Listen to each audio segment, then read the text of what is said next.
Well, welcome everyone. It's good afternoon. It's Wednesday, February 17th, 2021. It's 5:03 p.m.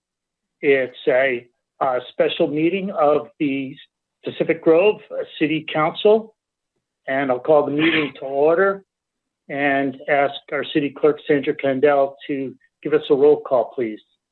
Thank you, Mayor. Here. Thank you. Councilmember Emilio? Here. Councilmember Coletti? Here. Councilmember McAdams? Here. Councilmember Paduri? Here. Councilmember Smith? Here. Councilmember Tomlinson? Here. All present via Zoom webinar, Mayor. Thank you very much. As I mentioned, it's a closed session. We have one item on our agenda. It's conference with legal counsel, anticipated litigation. One case, we'll be meeting with our city attorney. And do we have any public comment? I see no other attendees besides staff and council, Mayor. Thank you. Well, we'll now adjourn to closed session.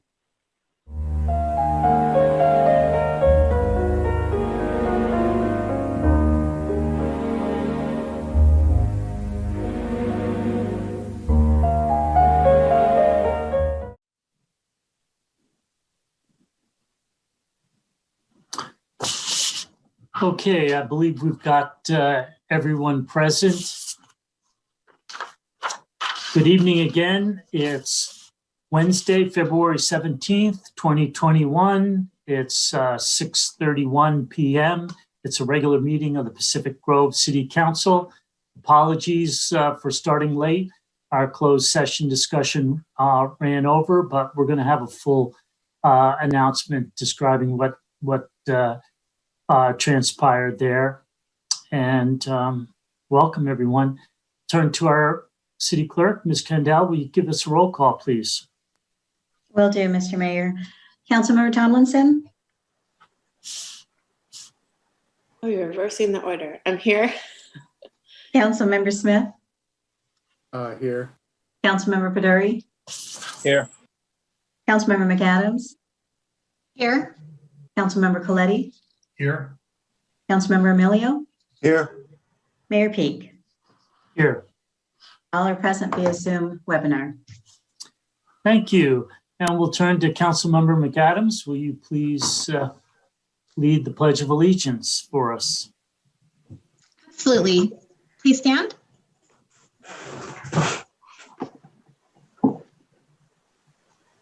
I pledge allegiance to the flag of the United States of America and to the republic for which it stands, one nation, indivisible, with liberty and justice for all.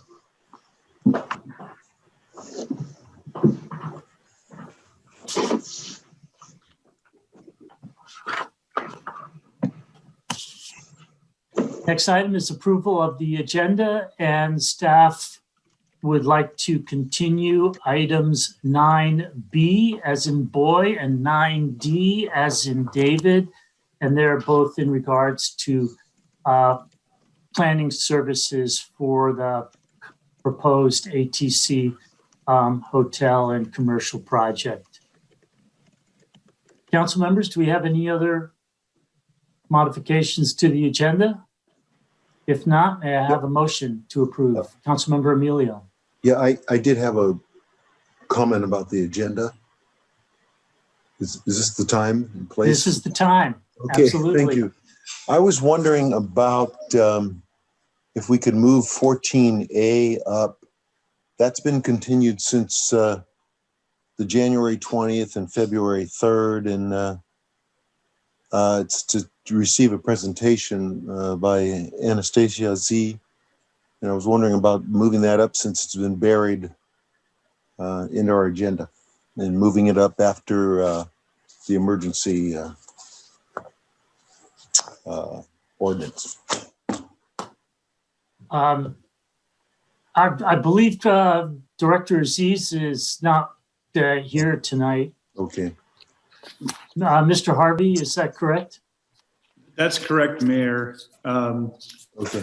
However, well, a couple things. So I believe our representative from Rincon Consultants is present this evening, but you certainly could continue this item until I think it corresponds better with the resubmittal of the ATC application. If you wanted to time it more based upon that, that would be acceptable.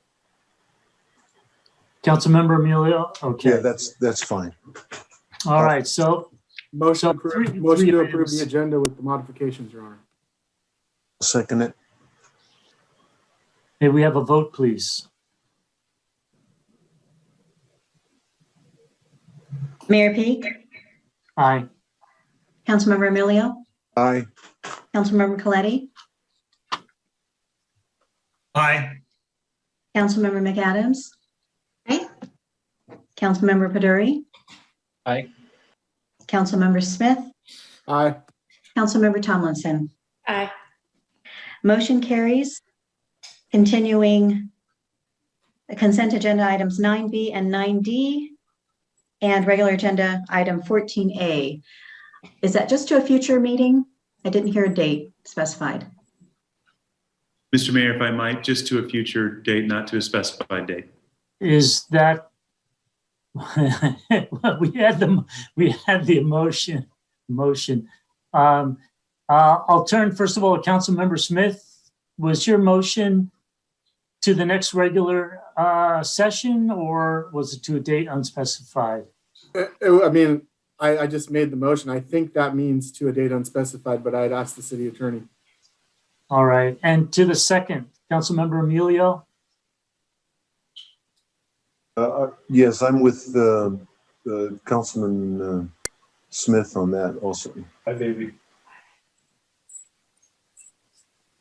Oh, all right, I'm not seeing any objections, then whether we intended it or not, we'll specify. Thank you for that clarification. It's to a date uncertain, but Thank you. I assume that will be soon in any case. All right, we'll now turn to a report on closed session by Mr. Laredo.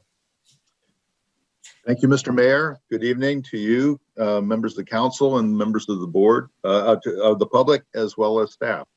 There was one item on our special meeting that convened at 5 p.m., and that was initiation of litigation under anticipated litigation, one matter.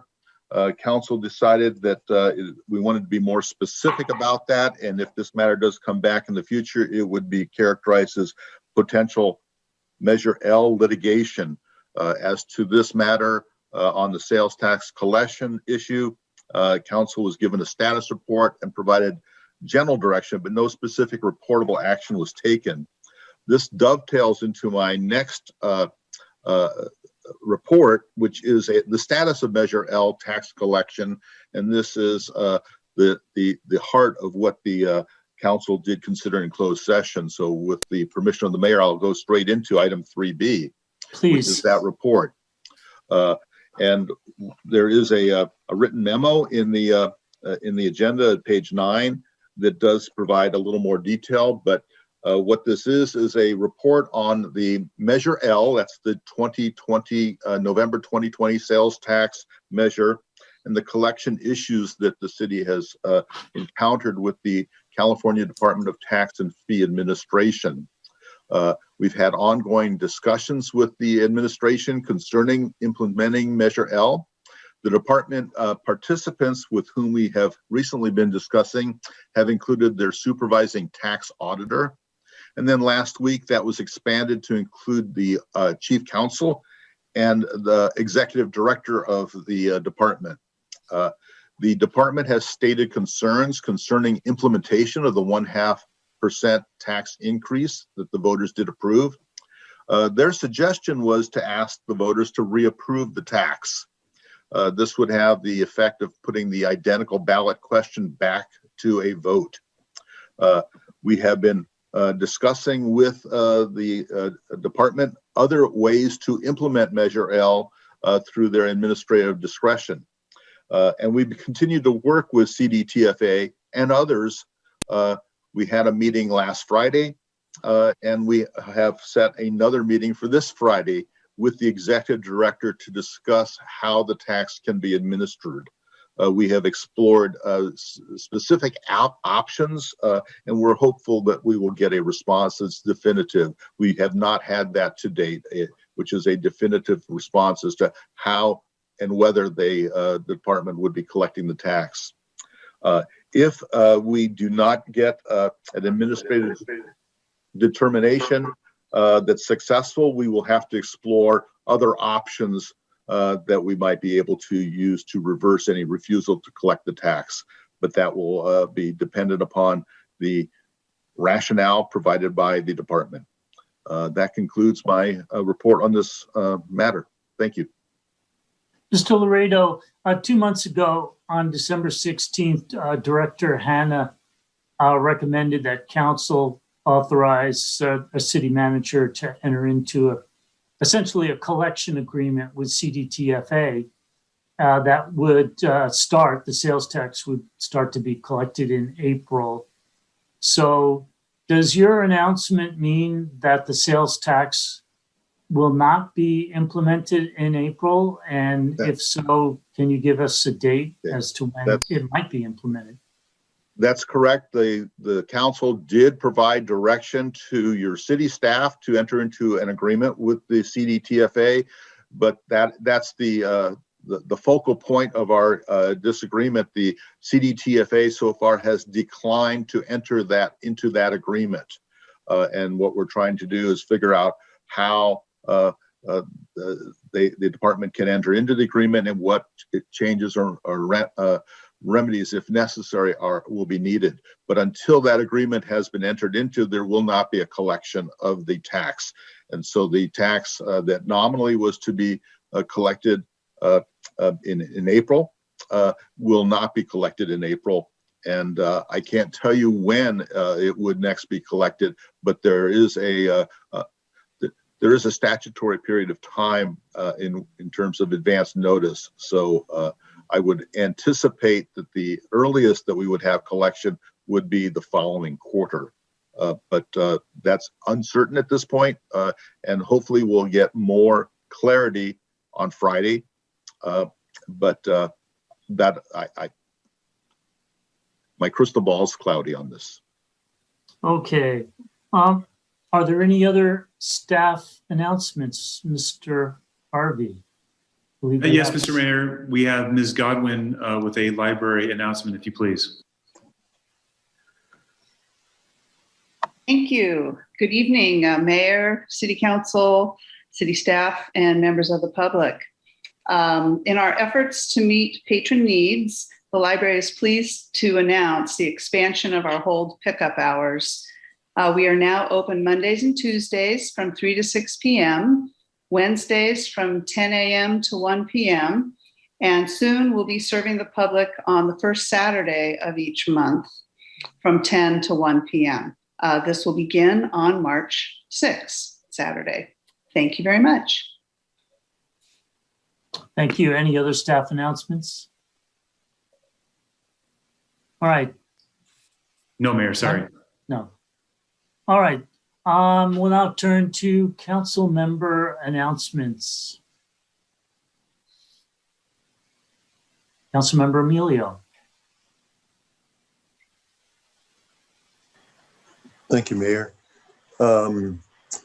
Everybody invited, especially the council, to Friday's the memorial service for the COVID victims in Monterey County. Myself and Mo Amar and Peter Montaner and Rocky helped out putting out over 300 flags. Even if you can't make it on Friday at 10 o'clock, you know, it's worth driving by to see the flags. I know when we left, there was people taking pictures like anything. Also, I know the mayor's going to speak. Councilperson Bedori is going to be there also. So all the council's invited, including staff that's listening to this, including the public that's out there. It starts at 10 o'clock Friday, and it's over probably about 10:40-ish, something like that. And like I said, KLN TV and KSBW will also be there. And some of the COVID family members are going to be attending also. So we're looking forward to that. And then I also wanted to add something about COVID. There is a website. It's, and I'll repeat it, it's https:// it's called Vaccinatica, which is VACINATECA.com /near-me. And that, if you put your zip code into that site, if you were just to put vaccinatica.com, you could probably see what's available. And I do know somebody in Pacific Grove that's gone to the San Francisco airport and through this site was able to get their first shots. I also know some other people that went to the Rite Aid at Foxworthy and through this particular site. And you could also put in other zip codes throughout the state of California to see if it's kind of close to you, like Stanislaus County or Modesto or something like that. So it's a great site, and just wanted to tell you about that. And again, all invited to participate there at Lover's Point at 10 o'clock Friday. Thank you. Thank you. Not seeing any other council member announcements. I've got a few, and they're all meetings, upcoming meetings. There's one that's on the city calendar, the Golf Links Advisory Commission on the 24th. But then there's a whole, I've got a half dozen meetings over the next few weeks that are not on the city calendar. So I'm just going to name them off. On the February the 23rd, that's next week, the Traffic Safety Commission is meeting at 4 p.m. And on the 25th, the Recreation Board is meeting at 4 p.m. And staff, jump in here if I'm got the date wrong. We're going to have a boards, commissions, and committee training on the 25th, starting at 6 p.m. And let's see, on the library board is meeting on March 8th. The Planning Commission on March 11 at 6 p.m. And last but not least, we have a council budget workshop, of course, open to the public, on scheduled tentatively for March 10th at 6 p.m. And that's all I had. Councilmember Tomlinson. Yes, Mayor, thank you. Sorry, I didn't get my hand up quick enough there, but I do have an announcement to make, not about dates, but about, so this morning during a policy board meeting for 3CE, the California Community Choice Energy, as our CCA that provides us energy, we approved $775,000 to be put into a fund for the remainder of this fiscal year, so till June, to go towards establishing an EV incentive program. Embarg had one that was very successful, and in about 6 months' time, they depleted their allotment. And so 3CE is anticipating the same timeline-wise. There will be incentives for battery electric cars, plug-in hybrid, hydrogen fuel cell or electric motorcycles. You can purchase them or lease them. And it's anywhere from $2,000 to $4,000 of an incentive that you would get. The base incentive is for anyone to apply. There's no ceiling on your income level. And you just can't be buying a vehicle that's more than $60,000. And then for low income, there is some qualifications, but it'll be a very easy application. And the money is almost double what you would be given if you qualify for low income. So they're expecting February 20, let me get the date, it to go live on February, I'm sorry, hold on. I want to say 24th, it might be 27th. My screen, February 24th, where on the 3CE website, you'd be able to apply for these incentives. And again, it's hard to say how quickly the money will be distributed, but it took only 6 months for the MBARD with a similar amount. So get in early is what I would recommend. And if you have any questions, please email me and I'll bring more information forward. It was put together quickly, but I think a very important program. Sounds good. Thank you. We'll now move on to general public comment. And Ms. Kendall, do we have anyone wishing to provide general public comment? We do, Mayor. Inga Lawrenson-Doimer, you have the floor. Welcome.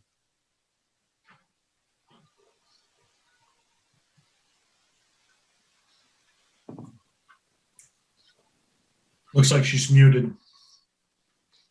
You'll need to unmute yourself, Inga.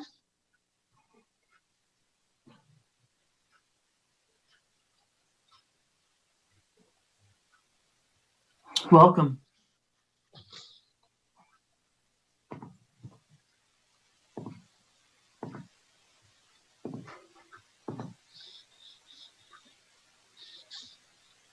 Well, we seem to have lost Inga Dalmer. So let's. Hello.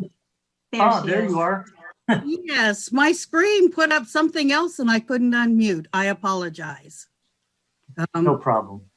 Yes, I'm beginning to think that we should just schedule meetings, city council meetings at 6:30. These closed sessions are going on awfully long, or maybe it's hard to plan. Maybe start your closed sessions earlier. And we didn't have any public comment on your closed session item, but I've got to say, I am willing to cover anyone else's mistakes. Thank you very much. Thank you.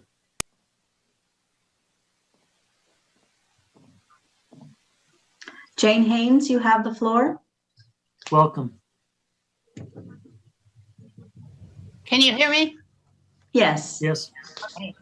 I am commenting about the Measure L tax, sales tax mistakes. I have 3 questions that I hope will be answered tonight. The first one is, will the city attorney's professional liability insurance cover the estimated costs resulting from the mistake? That would be 1, the cost of a special election, or 2, the loss of revenue, $700,000 to $1 million, or the cost of litigating against the state. So the agreement that the city has with the city attorney requires him to carry $500,000 liability per occurrence, or $1 million per policy term. So that's my first question. Will the city be compensated for those losses? My second question concerns conflict of interest. The city attorney, it seems to me, has an economic interest in this in several ways. First, there's the premium that he pays for his professional liability insurance. It seems like that would go up if he has to collect against, if the city has to collect against the insurance policy. And there's also the time that he's spending right now, the billing time right now for things like tonight's agenda report and the closed session and that kind of thing. So I'm just raising the issue. Is there a conflict, a financial conflict of issue here? That's my second question. And my third question concerns confidentiality. When we had the Project Bella investigation, that was never released to the public because the law firm did it, and the city claimed attorney-client privilege. And so I hope that won't be the case. And I think if the city is considering doing that, that it should first consult with the state attorney general's office or the First Amendment Coalition or a similar authoritative source on what can be withheld from the public. So those are my three questions, and I hope that they will be responded to at the conclusion of public comments here. Thank you. There are no other I'm sorry, my apologies. Jill Kleiss, you have the floor. Welcome. Am I unmuted now? Great. Yes. Yes. Jill Kleiss, thank you. Hello to the council members, the mayor, and city staff. I have two things tonight. First, I would like to encourage a revisiting of the current parking ordinance, the 4-to-1 parking ordinance. In other words, one space per 4 rooms we currently have on the books for hotels. I'm really curious when this ordinance was put into play, because it's my imagining it was a time we had a railroad going through town and a time there might have been fewer cars on the road. But it would be like having one parking space per 4 houses, because a lot of us don't have garages and we have to park on the street.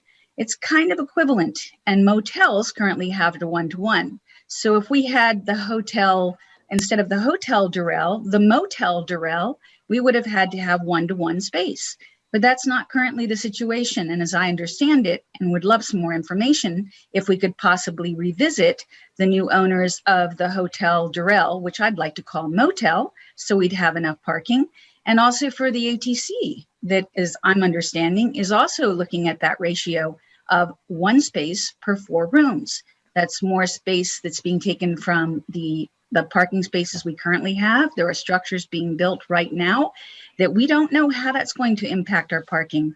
And I, for one, want to be optimistic that our roads will be full with shoppers and businesses will come back to where they were, hopefully. And I'd like to not overuse the parking in back of the theater like we do, and make plans that that will provide the overflow. On a secondary issue, and I'll keep this brief, I'm also a member of the Historic Resources Committee, and a letter has been addressed to you. I know it was also briefly discussed at a meeting which I listened to on a Zoom, but we would like to go back to having a meeting once a month instead of once every 2 months. The cost is right, labor is free, we do this for free, and all of us are committed to doing the very best job we can for this city, but we need the time to do it. We're willing to give that time to you, and we would like to be received on that we want once a month meetings instead of every other month. This city is too important to brush by all of these considerations on the historic resources inventory and just say next, next, next, without really taking our time, which we want to do, but we need your help to do it. So for these two things, these 2 items, I certainly would like your help. I think other citizens listening tonight might like your help on this too, and I encourage them to write in and call in if these 2 concerns are part of their concerns as well. Thank you. Thank you. I see no other hands raised, Mayor. Okay.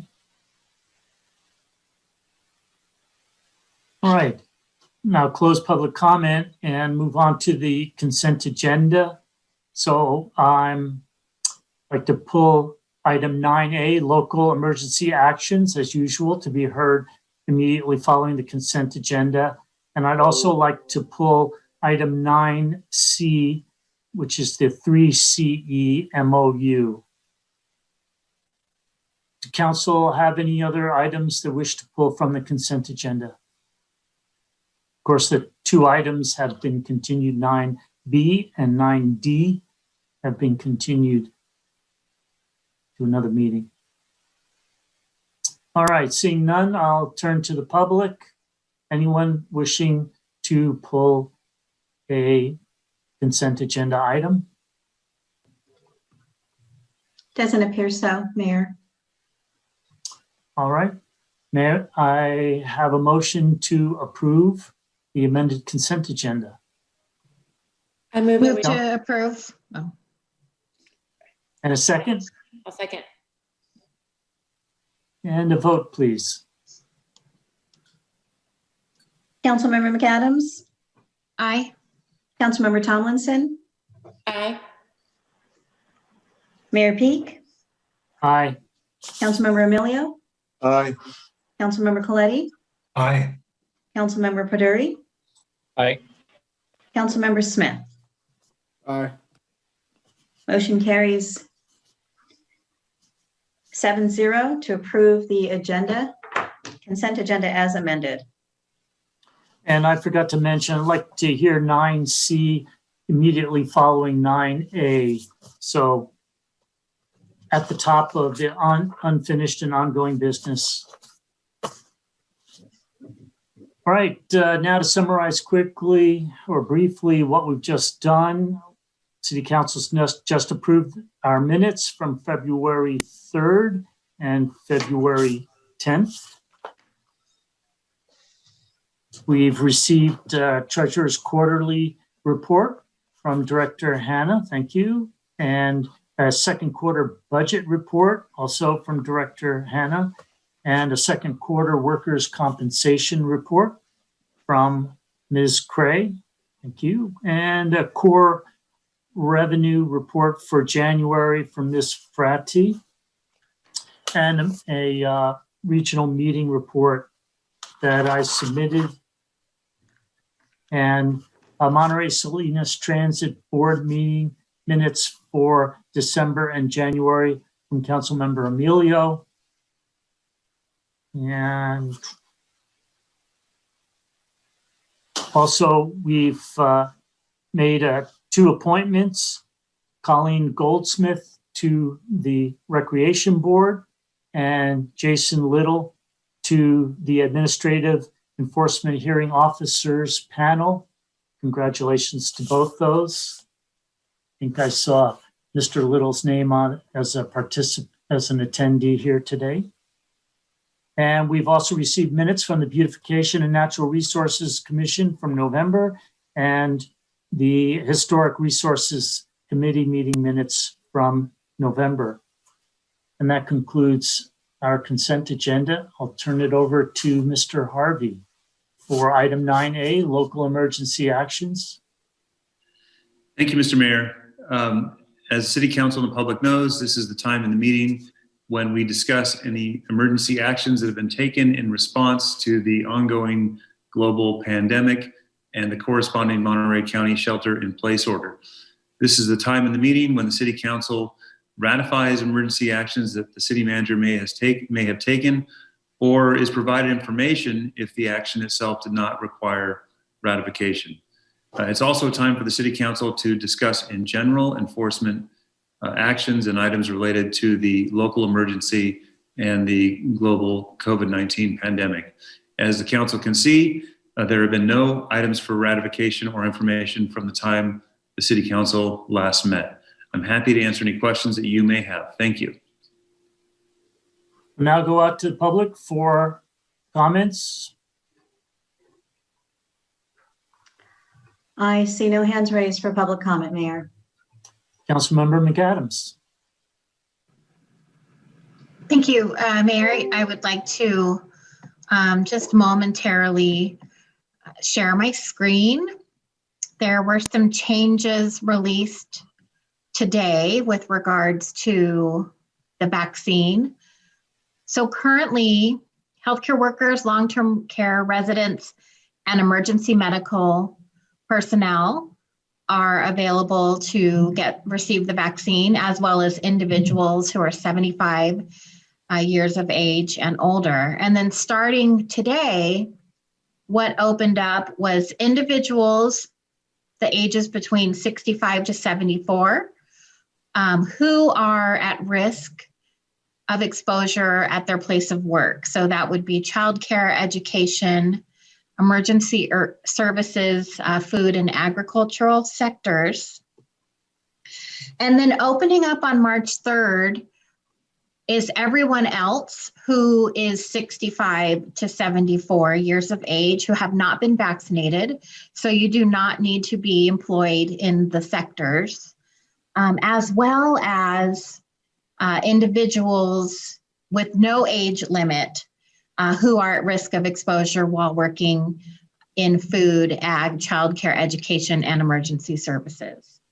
And then finally, on March 17th, the tiers will open up to individuals 16 to 64 who have a medical condition or a disability that puts them high at risk for mortality or morbidity by the state of California. And on the state of California's Department of Public Health website, there is a list that qualifies, that they define as a disability or a healthcare issue. So I just wanted to provide that. It's ever changing. It's a little confusing, but there's plenty of help out there. And if you need phone assistance, you can call 211, or you can also reach out to Alliance on Aging, and they're able to book your vaccine appointment over the phone as well. Thank you. And thank you very much for sharing that. Let me check. Do we have that posted already on the city website? I know that just came out this morning. Mr. Harvey, do we have that? I don't believe so, Mr. Mayor, but I will follow up to make sure that we do. Yeah. Councilmember McAdams, thank you very much for sharing it. That is absolutely the latest, hot off the press. And I want to just add that the green bar, February 17th for 64 to people ages 64 to 74 for certain zip codes. Pacific Grove is not one of those zip codes. So just have everyone please be aware of that. And the process, again, it seems like it's changing weekly, if not daily. So please keep checking with the county. Mr. Harvey. I'm sorry, Mr. Mayor. Our Human Resources Director has advised me that it was posted on the city's Facebook page. But anyway, we will get it to our website as well. All right. Great. Thank you very much. And thank Ms. Livian as well. Do we have any other council comments? All right. I'll just close then by saying we're on a good trend. I can find something, piece of wood to knock on that. We continue our vigilance, wearing masks, social distancing. Everybody knows the drill. In spite of vaccine doses being given out in limited supply, we still need to have patience and be vigilant. So appreciate that. Okay. Mr. Harvey, any final parting words? I'm sorry. Our team is really wanting to make sure that I have the most current information, and they have advised that we have posted the information on the city's website. So my thanks to the PIO team and the Human Resources Director. Perfect. All right. With that, that concludes item 9A, and we'll go to item 9C, which is Memorandum of Understanding, MOU for Central Coast Community Energy Shared Seat. Ms. Tomlinson, Councilmember Tomlinson. Thank you, Mayor. Yeah, I'll give you a brief update on this. It was on the consent agenda, so I'm happy to take any questions, but the The story is, this is an MOU that I put together. The mayor appointed me to be the primary representative for a shared seat for the policy board. And as we sort of worked through that, it came to our attention that it really wasn't written down anywhere, that there was a general rotation agreed upon by our 3 cities. So, Central Coast Community Energy has 2 different boards, the policy board and the operations board. The operations board is made up by city managers, and a lot of times different jurisdictions do have a shared seat that gets represented by just one city manager for that area. And then the policy board is made up by council members and mayors.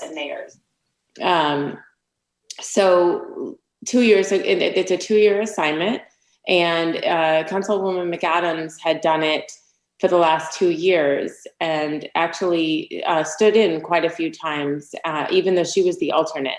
And so it was a little confusing on who was the primary and who was the alternate. So this is just some housekeeping to get an agreement between the 3 cities. And we've talked to Monterey and Carmel by the Sea to have a shared understanding of the rotation.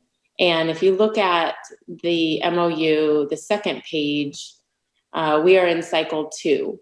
So the policy board, the one that I'm representing for the 3 cities, I'll be the primary, Carmel's the alternate, and the at-large will be Monterey. And we'll kind of bump up from there. In 2 years from now, we'll go to cycle 3. And then same with the operations board. They're in cycle 2 right now. So Carmel has the primary, alternates Pacific Grove with Mr. Harvey, and the at-large is Monterey. So as I said already, it's a 2-year term, and the appointments have been made and accepted by 3CE. They already have folks functioning and attending meetings following this MOU. So this will just kind of put it in writing for here on forward. And I think Mr. Harvey might have something to add. Do you, Ben? Sure. Thank you, Councilmember Thompson, through the mayor. I just want to also add, I don't think that this was expressly stated, that the MOU in front of you this evening has been reviewed and agreed upon by the city managers and mayors of the other respective cities. So thank you. That's all. Okay, thank you. So that concludes my brief. Does anyone have any questions? Now go out for public comment. Mayor, I see no hands raised for public comment on this item. All right. Any council member comment? I'm the one that pulled it, so I've got council member Emilio. You pulled it, so Mayor, I'm going to go ahead and I was going to make a motion, but I'll hold on that. Okay. Great. Hold that thought, please. First of all, I want to thank Councilmember Tomlinson for following through. She's absolutely correct. When the Monterey Bay Community Power was initiated, the board was made up of a shared seat between Monterey, Carmel, and Pacific Grove, and it was essentially a handshake between the 3 cities and the mayors that we would have this rotation. And then 2 years later, to find out that no, a handshake is not the best way to do this. Get it in writing. There was some confusion. And so Councilmember Tomlinson took this on, and it's much needed. Shared seats, lesson learned, get it in writing. I do want to, Councilmember Tomlinson, you'll recall, I had a concern about one of the statements. It's a small thing, but would like to clarify it. If I could ask our city clerk to share the screen on the agenda packet at page 63. Yes, Mayor, just give me one moment. Just the top of page 63, the recitals.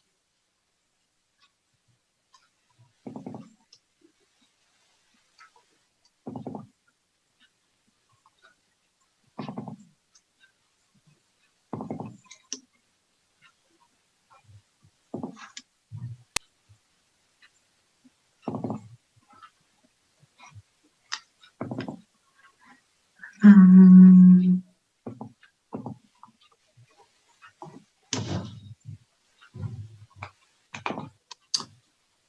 Yeah, if you could just zoom out a little bit, I would like to just focus for a moment on, I'm sorry, zoom in, make it larger.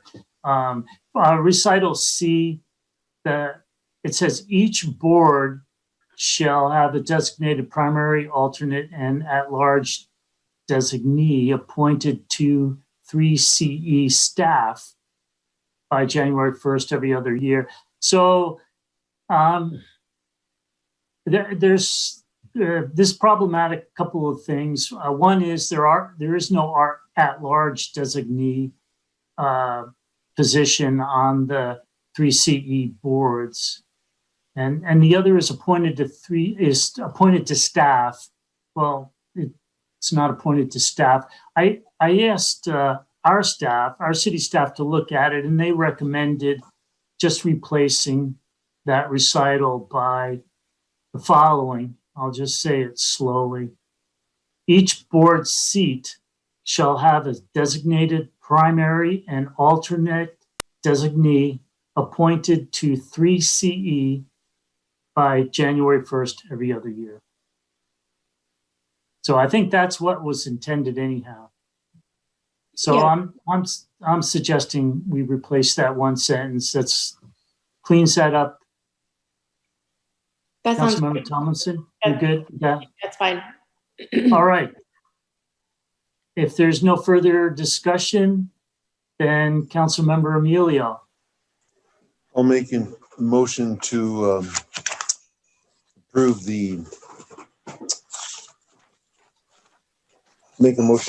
that with the modifications you stated, Mayor.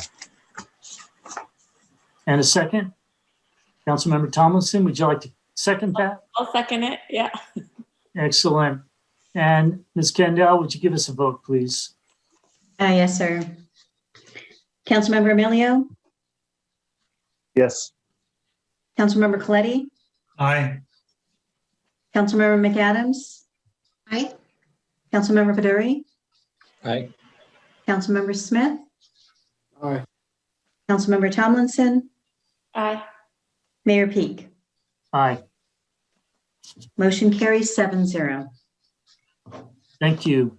We'll now go to item 12A, Cannabis Framework Discussion. Councilmember Peduri. Thank you, Mayor. Sandra, if you could pull up the presentation, please.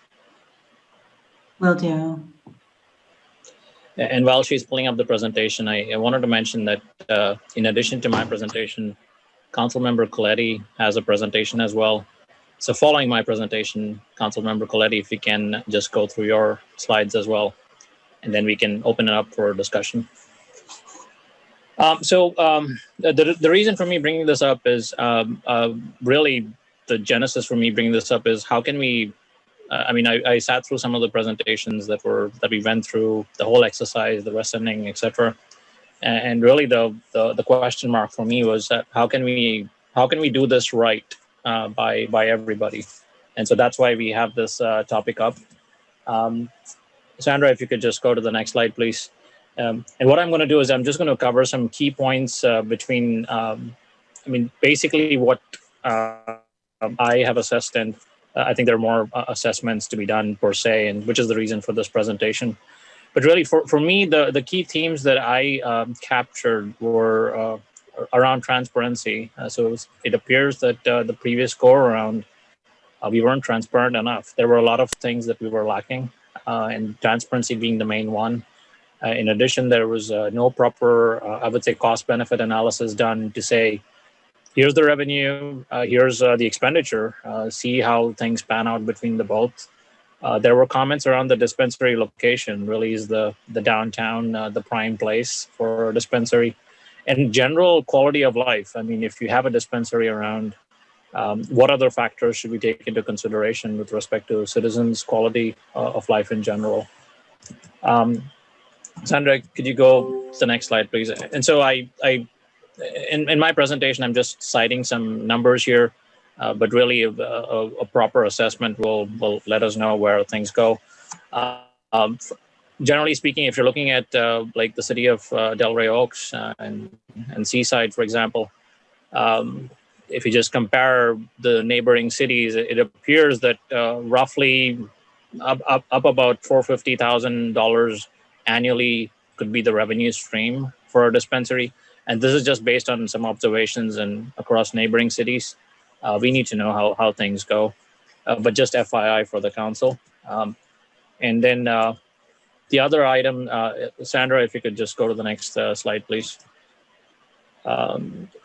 Around taxes and I mean, cannabis taxes are higher. I mean, pun unintended, but they're generally higher than the purchase of any other product. And you can actually levy multiple taxes here, but excise and sales tax are really more common. Some of the tax fees, some of the taxes or tax fees can be exempt too. So marijuana can be used for medicinal as well as recreational use. In case of if you have a proof that you're using it for medicinal purposes, some of the taxes can actually be exempt for that purchase. And just a statistic from since January 2018, California, the state of California has taken in close to $2 billion with a B in revenue from sales, excise, and cultivation tax. So just something, seems like it's pretty much everywhere. Sandra, next slide, please. And the revenues, again, the intent of, I mean, we'll have a dispensary, but the revenue that is coming in, we can use it for multiple purposes. Really, I mean, pandemic is the number one criteria right now. You can use it for emergency. You can earmark it for other funds, so on and so forth. Equity initiatives, that's something that we're playing around with today. So something there under consideration too. And then really, next slide, what comes next? The intent for me bringing this presentation, one of the things that I've done since this has dragged on for a little bit too, from an agenda perspective, Monterey, the city of Monterey has a website. It's called haveyoursavemonterey.com. They actually, or while we're doing this, they actually have undertaken some steps to put all the items in place. And I was fortunate enough to attend one of those meetings. And to me, it sounds like Monterey is taking steps the right direction, at least taking all feedback from all possible parties. Even after conducting a survey, for example, they have information on the website that says, even if you've missed the survey, you still have a chance to provide your feedback. So I think Monterey has a timeline. They're taking aspects into consideration around legal, fiscal, regulatory, any operations, etc. So I think it's reasonable to say we can probably mimic what Monterey is doing, but that's something to undertake as well. So the intent of this exercise is to have the council direct the staff towards essentially preparing a comprehensive plan for this whole exercise, so that the council has the knowledge and the wherewithal to say, yes, we want to go forward, or do we want to do something else? So thank you for listening. And Councilmember Coletti, if you can speak to your slides too, I think then we can open it up. Thank you, Councilmember Pedori. Would be happy to. Sandra, would you put those up, please? Well, the first thing Councilmember Pedori mentioned, and rightfully so, is how to get this right. And I totally embrace that idea and that thought. And Councilmember Coletti, I'm sorry, I had my mute on. Just to keep the process going, Councilmember Pedori, this was his item. Let's go out to public comment, and then we'll come back and hear your slides as part of Councilmember discussion. Is that all right? At your pleasure. Okay, thank you. I meant to say something earlier, but okay, let's see. I think we've got one person on public comment. We do, Mayor. I lost my participants. Jill Cleese, you have the floor. Welcome. Yes, thank you. I did hear Councilmember Pedori's comments in starting, and I'm hearing Councilmember Coletti's comments as well. And I'm quite concerned that we're just going in a direction of yes. We were only 3 signatures away from having a ballot initiative. I think that this item, the decision about cannabis in our 2-mile radius city of Pacific Grove, needs to be decided by the people. Let the people choose. I do not hear no as an option. And I'm sorry, on anything, even a date, no is an option. Why isn't no an option here? Why isn't this before the people? Because one woman was signing the ballot initiative and holding her baby and had shaky handwriting. This could be an issue that was taken to the court, but for want of money, which it would cost to be fully and legally represented, we do not have a no on this item. And I think a no should be explored much as well as a yes. And I resist the suggestion that council needs to be directed on how we need to go forward, or, quote, do something else. Do something else means the option to say no. I ask you, please, 3 votes. It could be a court case. 3 votes that were, what can I say? It's doubtful at best. 3 people out of thousands who signed. Let no be an option here. I beg you, I ask you, I implore you, please allow us to say no as well as yes. Let the people choose. Thank you. Thank you. Any other public comment? Yes, Mayor. Jane Haynes, you have the floor. Welcome. Can you hear me? Yes. Yes. Okay. I am very pleased with what I've heard tonight. I appreciate Councilmember Pedori going to and hearing the example of Monterey. I think Mr. Coletti will also be bringing that up, and I agree with Ms. Clace that no should be an option. Something that's very important to me is the ordinance.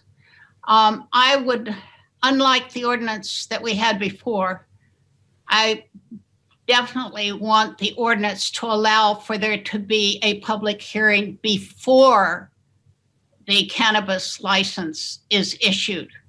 The ordinance that is no longer going to be in effect didn't call for a public hearing until after the license was issued. Also, I understand that medical cannabis can smell terrible. And I noticed that in Marina's ordinance, and I think in the county's ordinance, there are 2 out of the 3 ordinances call for an odor control plan. I'd like us to consider that in when the ordinance is rewritten.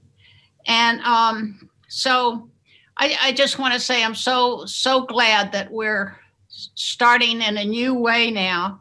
And I agree with Clace that, no should be an option. It should be examined as much as yes. So anyway, thank you for your time. Thank you. Anyone else? I see no other hands raised, Mayor. Councilmember Coletti. Can I get the slides again, please, Yes, Sandra? yes, sir. Yes, let me get those up for you.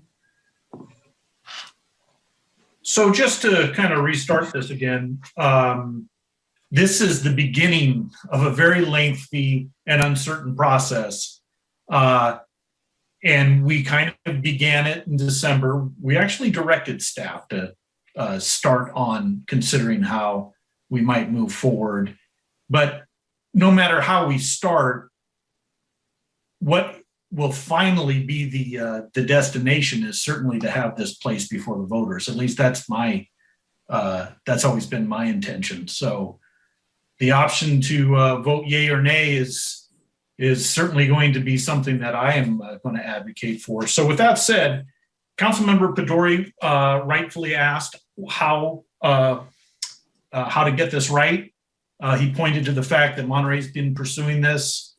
I've attended both the town halls that they offered. Both of them are available on YouTube, and you can access those through this website. Have your say Monterey /cannabis. And Monterey has embarked on a very thoughtful process, in large part to how our process kind of degenerated here in Pacific Grove. So I think they should be followed in the sense that they are engaging the public on the best way to put forth a proposal to be voted on it as a ballot measure and perhaps even a tax measure. So Monterey does kind of, in my mind, provide a lot of guidance here. I think we should follow that. And one thing that they're doing that I'm definitely would encourage Pacific Grove to do would be to mail out a survey to every registered voter in the city. They did this. It's a postcard mailer / ballot survey, and start really thinking about how to tailor this to the needs of the community. We didn't do that initially, and that was a big part of some of the problems that we had. Sandra's marching through these slides, but the real thing that I want to enforce to Councilmember Pedori's presentation is transparency and engagement. In fact, we kind of discussed that as being a goal, a council goal at our last meeting. And I think that's how we can do this, is start off by a survey, start crafting a ballot measure that actually reflects what the community wants instead of the other way around. One thing, and kind of a cautionary tale, like I mentioned, I did watch both town hall meetings, and Hans Usler, the city manager in Monterey, kept kind of saying, look, if you're just thinking about revenue, the market has likely reached saturation. So revenue is something certainly that the city would be interested in, but it is a market that has probably reached saturation, and we need to be mindful of that as well as we proceed. So just some thoughts, and I'll be interested to hear how we direct staff to proceed. Thank you.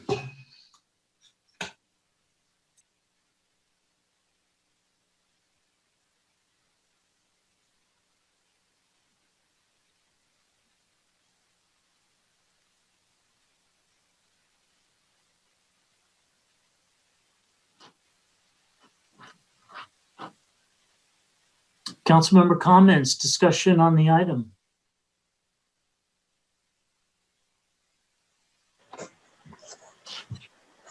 Councilmember McAdams. Thank you, Mayor. I definitely think that being transparent is key. I also recall that the council already directed staff to come back with a communications plan. So I don't necessarily want to, I guess I'm not really sure what we're doing here. Are we elaborating on our direction to the city manager, or are we, I guess I need clarification of what the action is or what we're doing.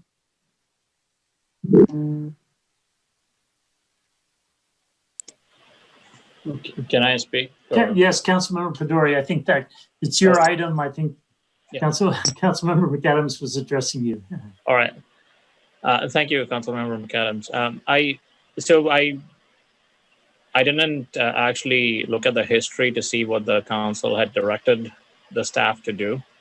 If this is, my intention is for the city staff to actually prepare a comprehensive report based on community feedback and all other items as outlined, and come back to the council with that report to say what is the next step of action.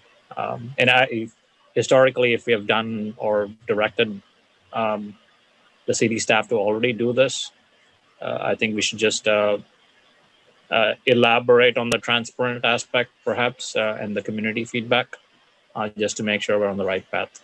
Does that help? Yes, thank you very much. So with that, I really appreciate what the city of Monterey, the steps that they have taken and the leadership they have taken. They're doing it the right way and the thoughtful way.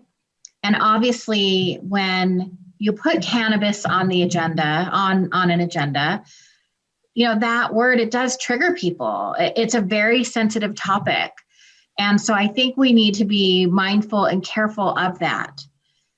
As far as the outreach goes, absolutely, this is via a vote of the people. And unfortunately, the first direction that the city took was not a transparent nor very thoughtful. So I do look forward to re-engaging. I definitely think that, we can have a couple of virtual town halls, a survey, et cetera, and really hope that we get a lot of people who are participating.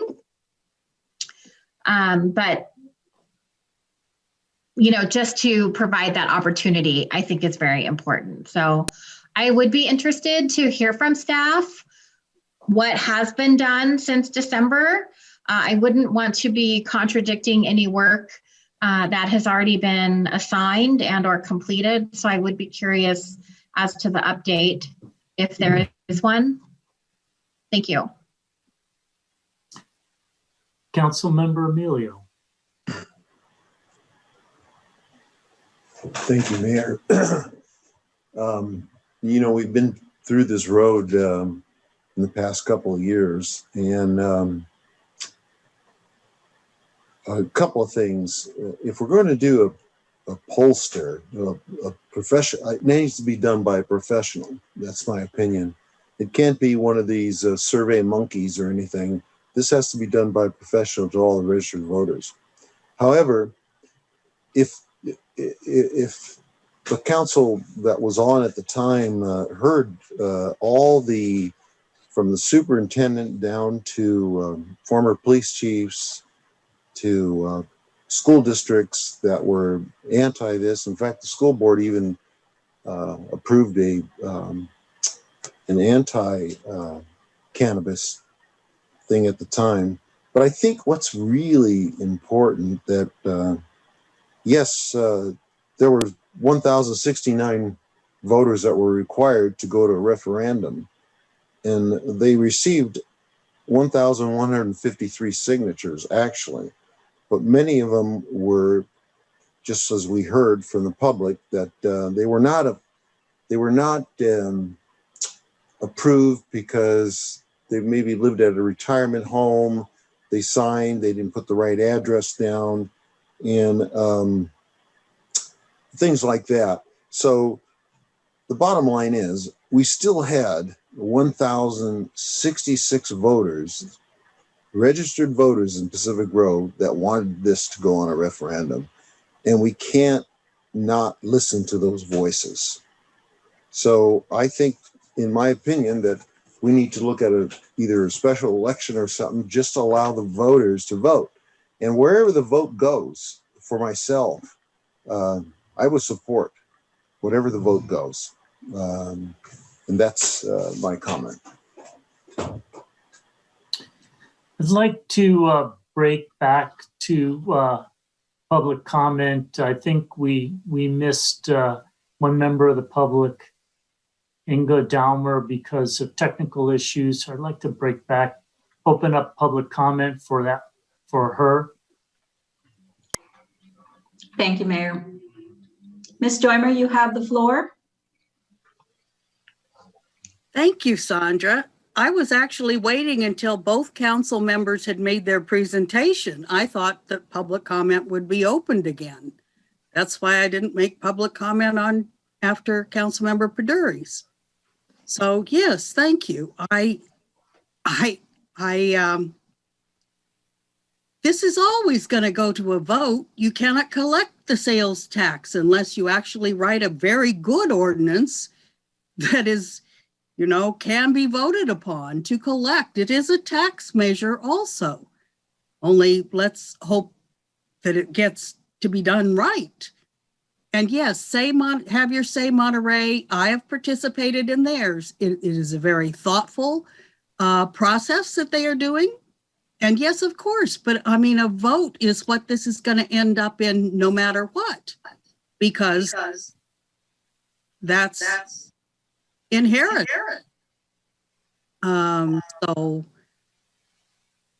I think that, yes, to go along with how Monterey is handling it so far is an excellent way, and get an ordinance put together with all the information and all the public input that's possible, because obviously it needs to go to a vote to be able to collect the tax. Thank you very much. Thank you. We'll now close public comment, bring back to council. Any further council comments on this item? Councilmember Tomlinson. Yes, sir. Thanks. I feel like Councilmember McAdams asked staff to give a little bit of an update, and staff was ready to answer it, but he didn't get a chance. So, and I'm curious about the answer to that as well. Mr. Harvey. Sure. Thank you, Councilmember Thomason. Councilmember McAdams, through the mayor. No, staff did not start the outreach process. There was concern on my part with the timing of the first and second read of the new ordinance and the unwind of the old process. I also was aware that Councilman Paduri wanted to bring an item forward for council discussion. And so rather than do a start-stop, I wanted to be able to hear what council's comments and thoughts were. And so that's why we are where we are today. Thank you.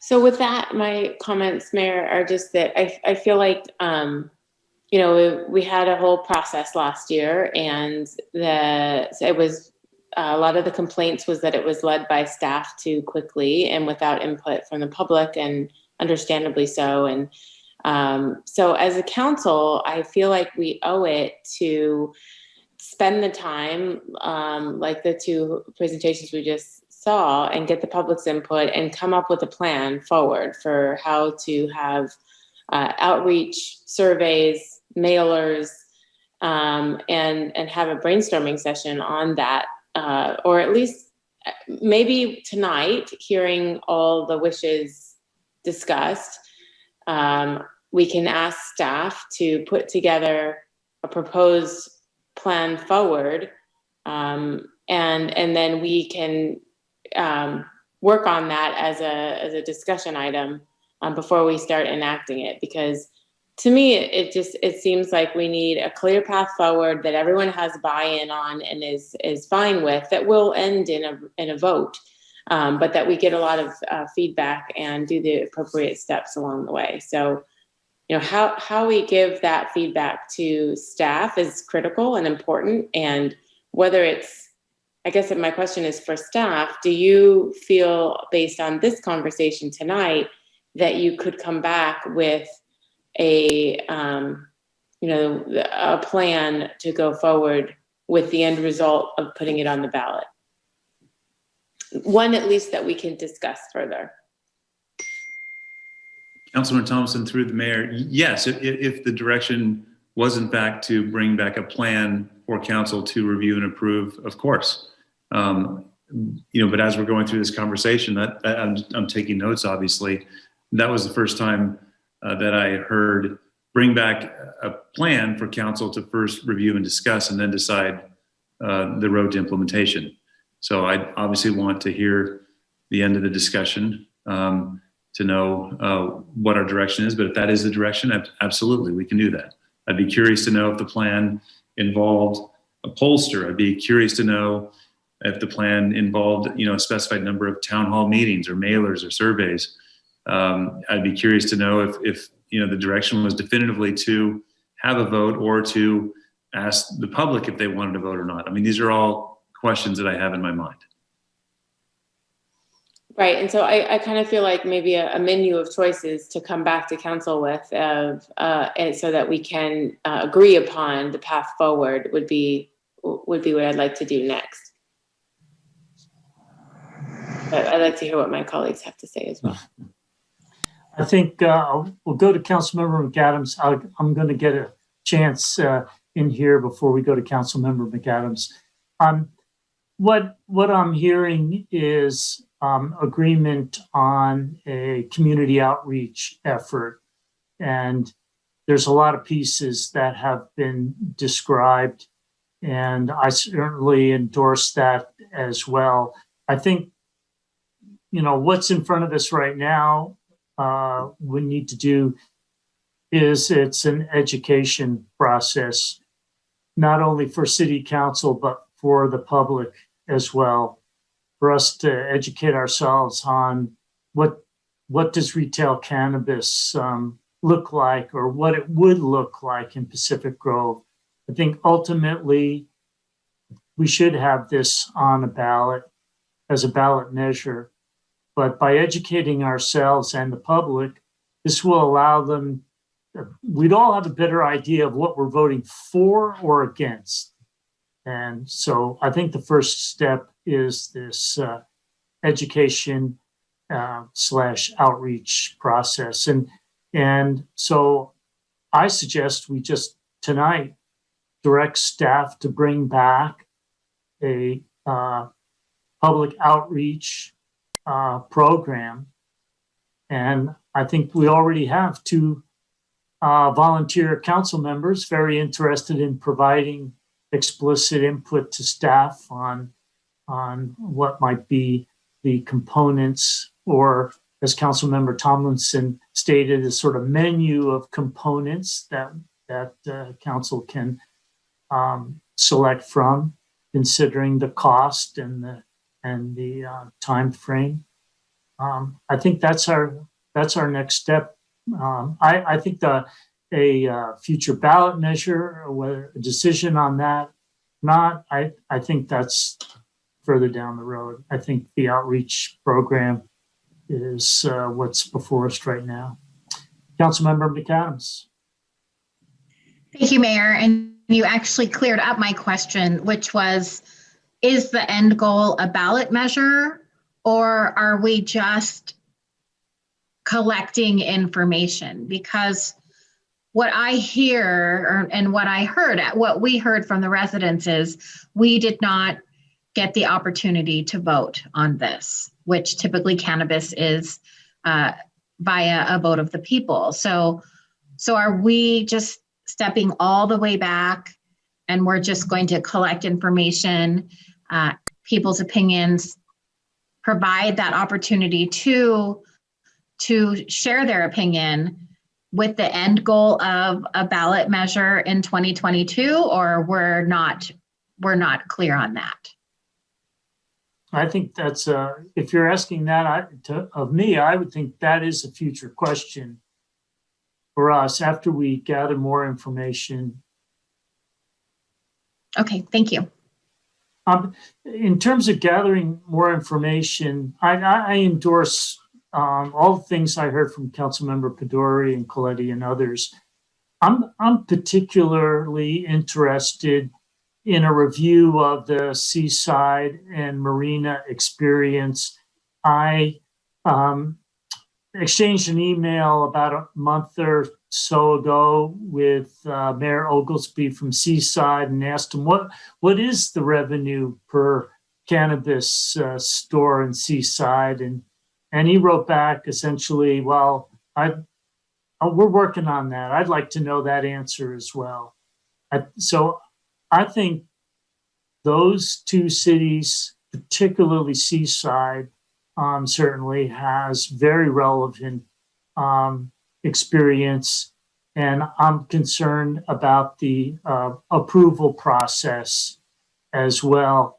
Like, what process did they do? We talked about it a little bit a number of months ago, but I don't think we fully explored what a license approval process would really look like. And also, I'd like to know does Seaside Marina have any statistics on crime and the impact on youth of having retail cannabis? If they do, I'd certainly like to know it. And last but not least, totally endorse Monterey's outreach program. Councilmember Smith. Thank you, Your Honor. I wasn't going to comment on this because I feel like we've gone around on it a couple times, but and furthermore, if we're gathering information, I mean, we've already voted it down. So I just kind of feel like it's a little, I mean, I respect everyone's opinion, but I feel like we're gathering this information, but we really don't have an end goal for what we're doing. And so I kind of feel like maybe, it's a resource issue as well. I mean, the threshold issue is, do the voters support it? And if the answer is no, then I guess you don't know that till it's kind of a cart before the horse thing. But I would think you'd want to know that before you put a huge effort into it, because that's kind of the only way I see it going forward currently. So just from a theoretical standpoint, that's what I think. But it's good to have information. I feel like it has to be directed at something. That's my thoughts on it right now. Councilmember Coletti. Well, thank you, Mayor. Just one quick response to Councilmember Smith's question.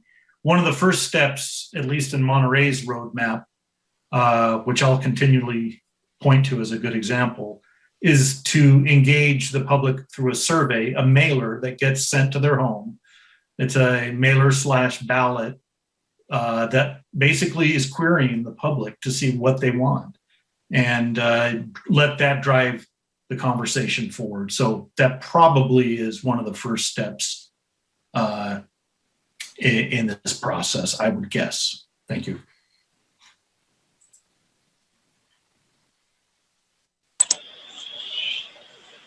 Councilmember Pedori. Thank you, Mayor, and I appreciate everyone's feedback today. So I'd like Mayor Peak, like you pointed out, one of the big things with cannabis is really around education. Not everybody is aware of all the facts, and whether it's good, bad, whatever be the case, it's still an item that not everybody's aware of everything. So I think, like, to me, City of Monterey is setting a very good example for us on how to tackle this issue in its entirety, by doing an outreach, by actually conducting educational seminars, by taking collective opinion more than once. And I think we should follow that path and see where that leads us. At the end of the day, to me, the other aspect of this is, even after let's say we go to vote, and let's say the vote is in favor of the dispensary, what next? I mean, you still need to have a plan. You still need to execute on the plan. You still need to understand where the dispensary needs to be. You will still have public opinion, whether the vote is in favor or not. So I think we need to first educate ourselves.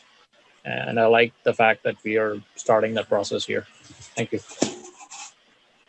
Now, I'll jump in and endorse Councilmember Smith's recommendation. Let's have a goal. We're going to take the next step, education, outreach, whatever you want to call it. Let's also identify the goal. What do we hope to achieve? I think that that goes for any action that we should take. Councilmember Emilio. Thank you, Mayor. I agree with Councilman Smith. What's the ultimate goal? So you go through the education and stuff. are you going to actually get a hold of all 15,300 residents? And I think the ultimate goal, and you mentioned it, Mayor, is I think the ultimate goal is it's got to be a ballot measure, and let the people decide. And then you go into the education part of it, in community outreach. But unless you don't know what everybody feels in the city of Pacific Grove, you're just not going to know. You can do all this education, and it still may come back to haunt us. And I think the first step is that ballot measure. That's just where I'm at, and then deal with the education end of it, and the community outreach. And I've heard a lot about the city of Monterey. I'm very familiar with that process too. So, but that's just where I'm at. Councilmember Coletti. Well, I don't want to keep this going, but the purpose of the engagement with the community is to see what kind of ballot measure we're going to put before them. We would draft a proposed ordinance to perhaps allow cannabis, and it would be well vetted about location, amendments to our zoning code, all of the things that could enable commercial cannabis retail operation. But all of that has to come from the people, not the other way around, which is how it happened initially earlier last year or later last year. So the idea is that the ballot measure is a fully formed ordinance that they can either approve or not approve. I don't think we just have a question, would you approve cannabis or not? I mean, in what context? That was the problem with the earlier effort, is that a lot of the specifics were not what the community wanted. So we've got to develop an ordinance, and we've got to do that through engagement with the community, find out what they want, and then put that ordinance before them. And if it includes a tax measure, that measure would have to be included as well, probably as a separate measure. So that's how I imagine the process working forward. We're in the process of engaging the public to see what cannabis ordinance they want. Thank you. I'll entertain a motion. The motion would start something like direct staff to, and you just fill in after the word to.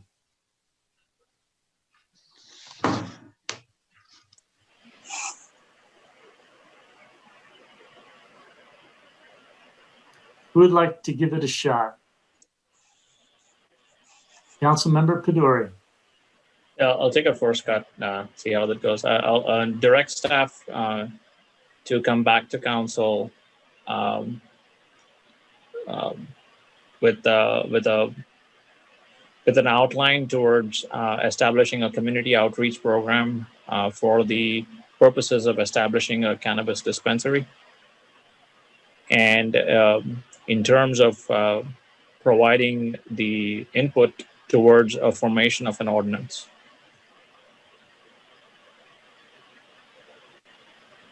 And would that ordinance be, excuse me, Mayor, would that ordinance? Let's just hold off on that. I'm trying, Councilmember Emilio, direct staff to come back to council with a public outreach program. Direct staff to come back to council with for the purpose of establishing a dispensary, conduct an outreach program, and applicable elements. For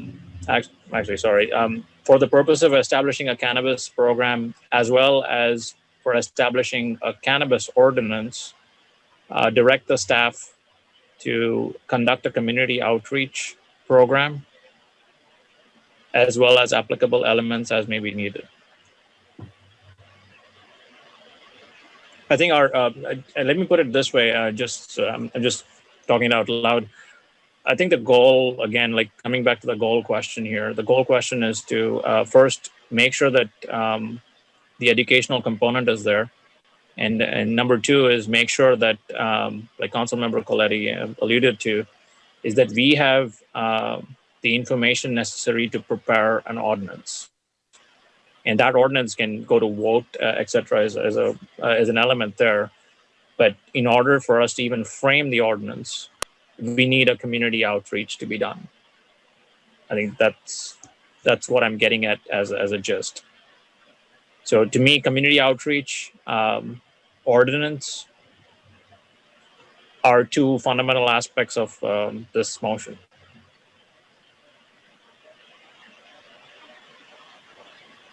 Okay, so I've got the three components: the community outreach, which would be the educate, frame for the purposes of framing an ordinance,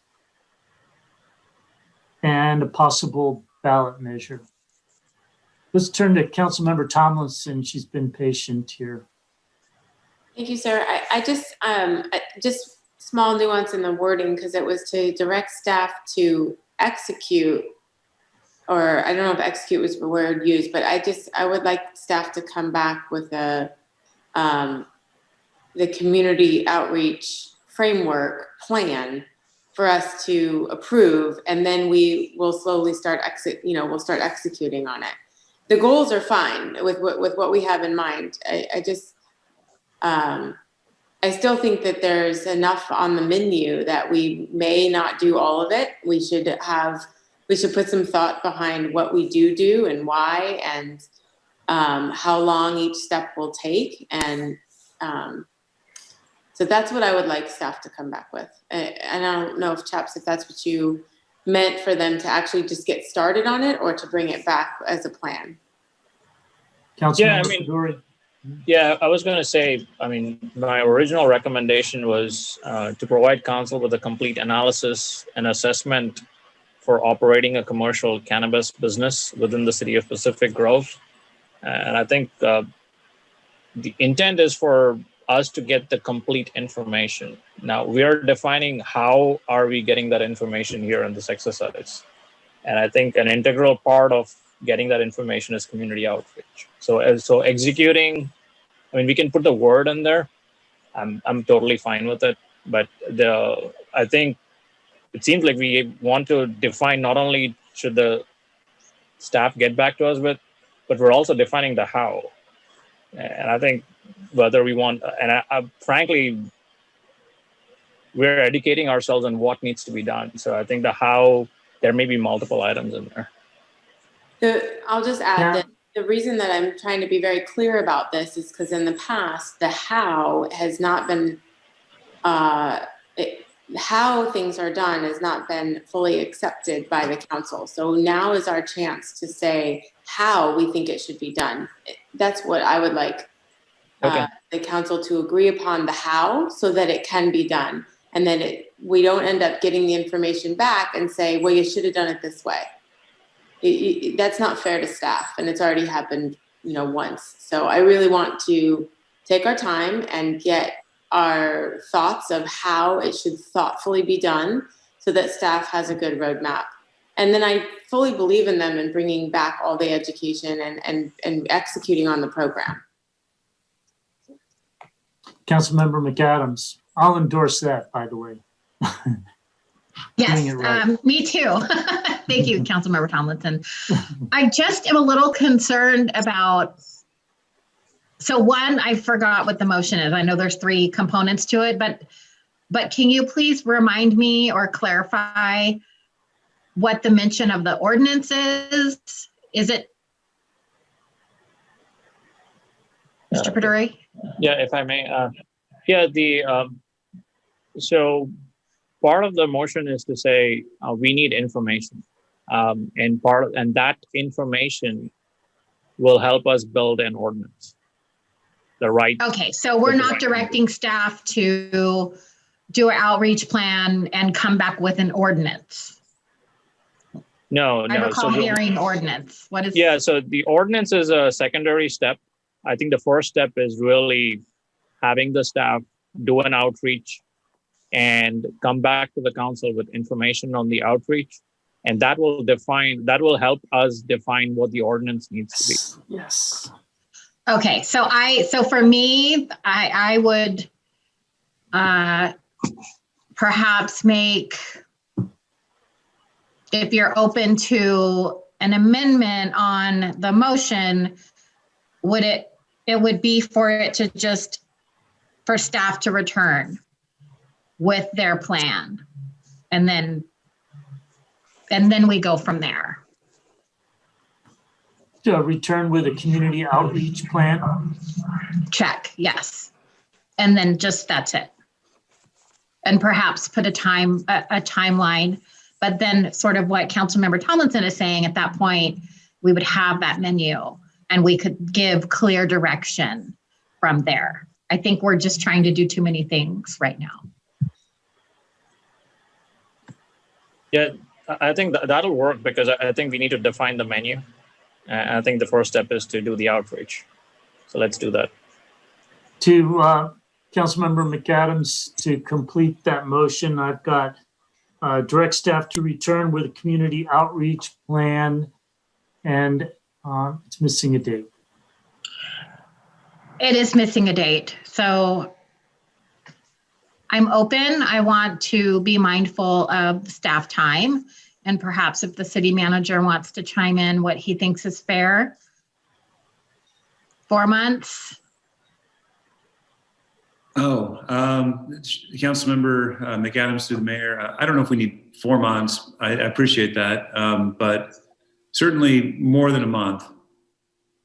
Somewhere between 2 months and 4 months is probably reasonable. I'll take 4 months if you want to give it. That's just fine with me. June. Fine. Councilmember Outreach McAdams? plan in June. No later than June. Oh, now wait a minute. June.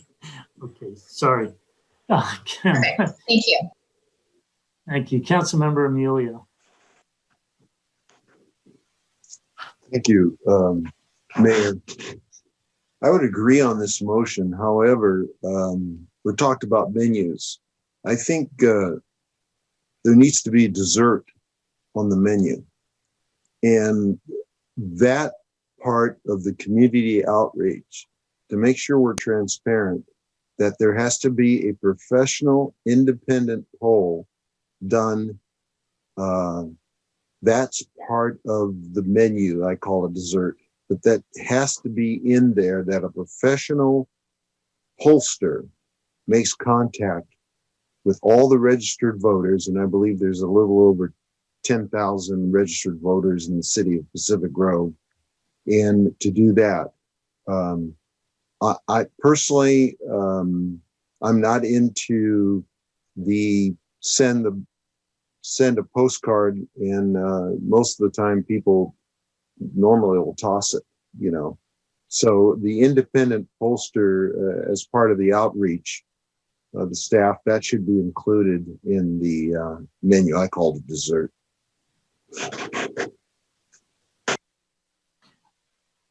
I have a question. First of all, you have a motion. Do we have a second? A second. Can someone please state the motion? To have the staff come back with a community outreach plan in the next 4 months. Fair enough. Thank you. Yeah, June. Let's just say June. And I had a question for Mr. Harvey. In preparing this plan, would you be speaking with council members Pedori and Coletti, getting their input on this? If that's the direction, absolutely. I wouldn't want to only select those two council members if it wasn't the direction, if you know what I mean. Well, it will come back to council, so you'll get council direction, but in particular, okay. It sounds like you're very open to council members input on this. So, and we heard a lot, saw a lot tonight. So, all right. I think we're ready for a vote. Seeing no objections, Ms. Kendall.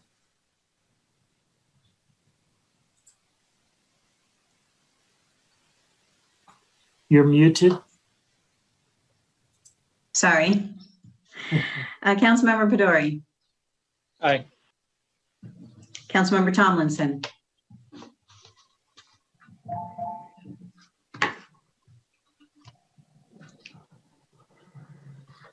Am I okay? Aye. Thank you. Mayor Peak, Aye. Councilmember Emilio. I have Mayor, I have a question though, before I vote. All that's been talked about tonight, am I understanding that the staff's going to come back with this using Councilwoman Tomlinson's menu and dessert? Am I correct on that?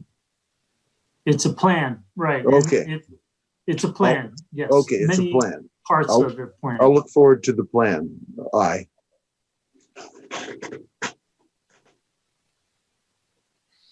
Okay, Councilmember Emilio. Aye.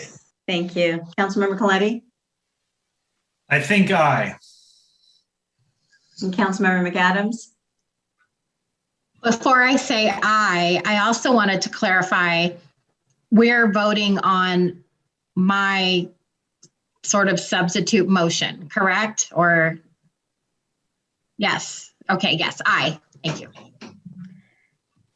And Councilmember Smith, please. No.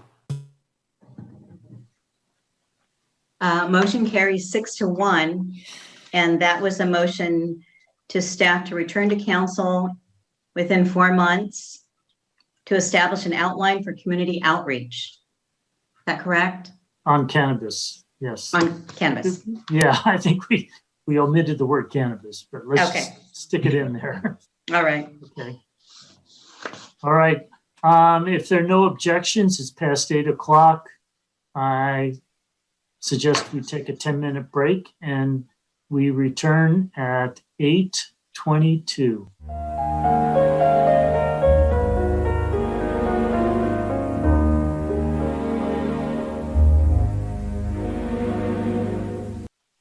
Let's reconvene. We're now on agenda item 12B, add ex parte contact rules to the Pacific Grove Municipal Code. Councilmember McAdams. Thank you, Mayor. And Ms. Kendall, if you could share your screen, I just have a brief PowerPoint. So in our agenda packet this evening and before you tonight is to add ex parte contact rules to the Pacific Grove Municipal Code.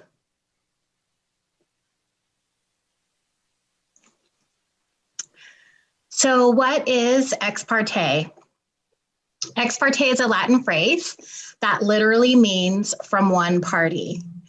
Generally speaking, an ex parte communication is any material or substantive, oral, or written communication with a decision maker that is relevant to the merits of an adjudicatory proceeding, and which takes place outside of a noticed proceeding open to all parties to this matter. Next slide. And so how does it relate to our city council? It relates directly to transparency. So if an item comes before us, what we would do is we would disclose if we met with that person who is a party in the item that is before us. So how does it, go ahead, Ms. Kendall. And so what is the City of Pacific Grove's ex parte code or rule? Well, for the council, we don't have any. And that's why I brought this forward. Next, please.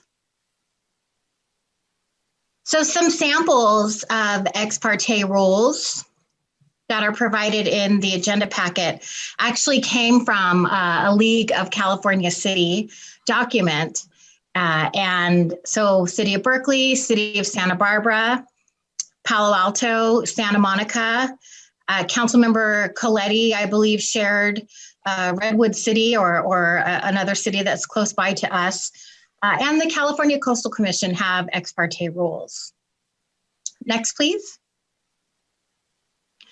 So the recommendation that we have is we're going to have a concept review discussion and perhaps provide direction to amend municipal code section 2.04 council.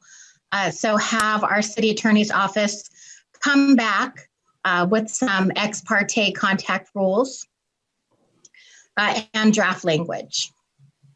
Next slide. So chapter 2.04 of our municipal code is about city council. There's rules of order, agenda and considerations of unlisted matters, disclosure of confidential communication prohibited. There's a link in the PowerPoint if you wanted to read some of the code that we already have in place. And so for me, this seemed to be the right section of our code to incorporate this. Next.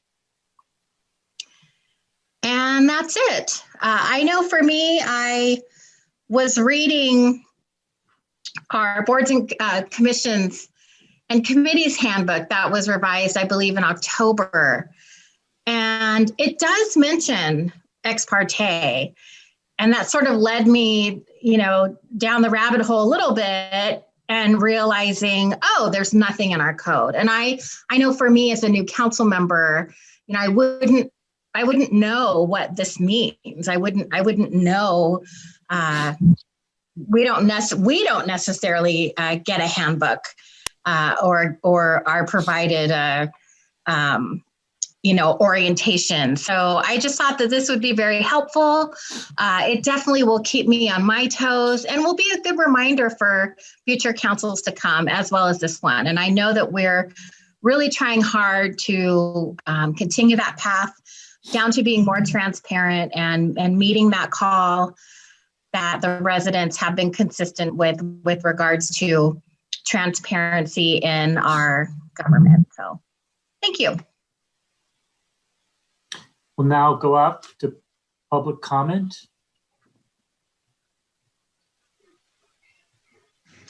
Inga Lawrenson-Joymer, you have the floor. Welcome.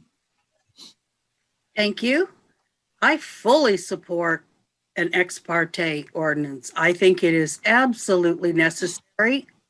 Certainly all other commissions seem to have it, especially like the Coastal Commission. They certainly do it, and they certainly disclose who they met with and who they talked about, what they talked about. And I think that's incredibly important because a lot of lobbying goes on.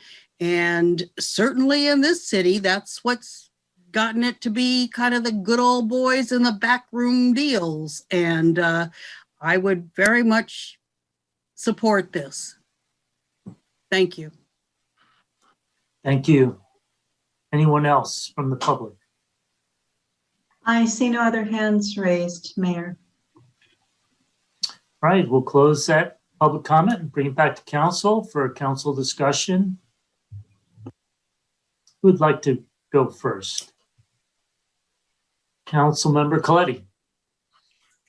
Thank you, Mayor, and thank you, Councilmember McAdams, for bringing this important item before us. Ex parte disclosures are absolutely a foundational to any kind of transparency or communication / engagement goal that the council is going to take up. So I fully support this.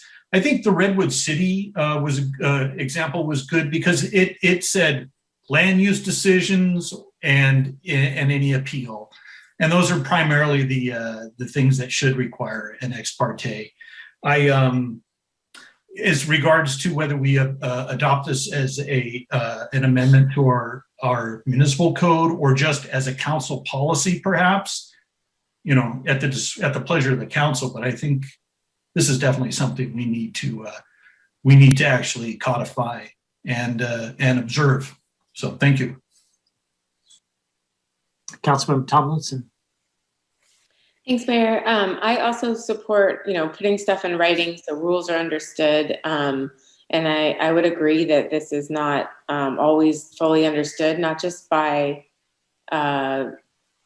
well, I'll say all groups, including the public. And so having the public understand what it is, what ex parte communication, as well as all of us, so that we're following, is important. So I think the recommended action is the concept review and add it to, the municipal code. But who will you ask staff, I guess, to write the language using these different samples, or did you want us to say which sample we prefer?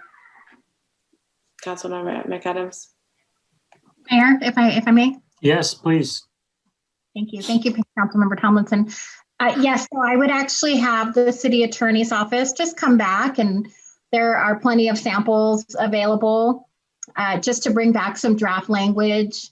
I see it to be a relatively simple addition to the ordinance. And, there's a handful of examples. I mean, if there's anything specific that we would like to see in it, I definitely, we could provide that now or when they come back with the draft. Okay, I just want to make sure I wasn't missing the proposed language somewhere. Because what I saw was the different samples. They all seem, taking a medley from them and putting it out clearly is what I would support. So, thank you.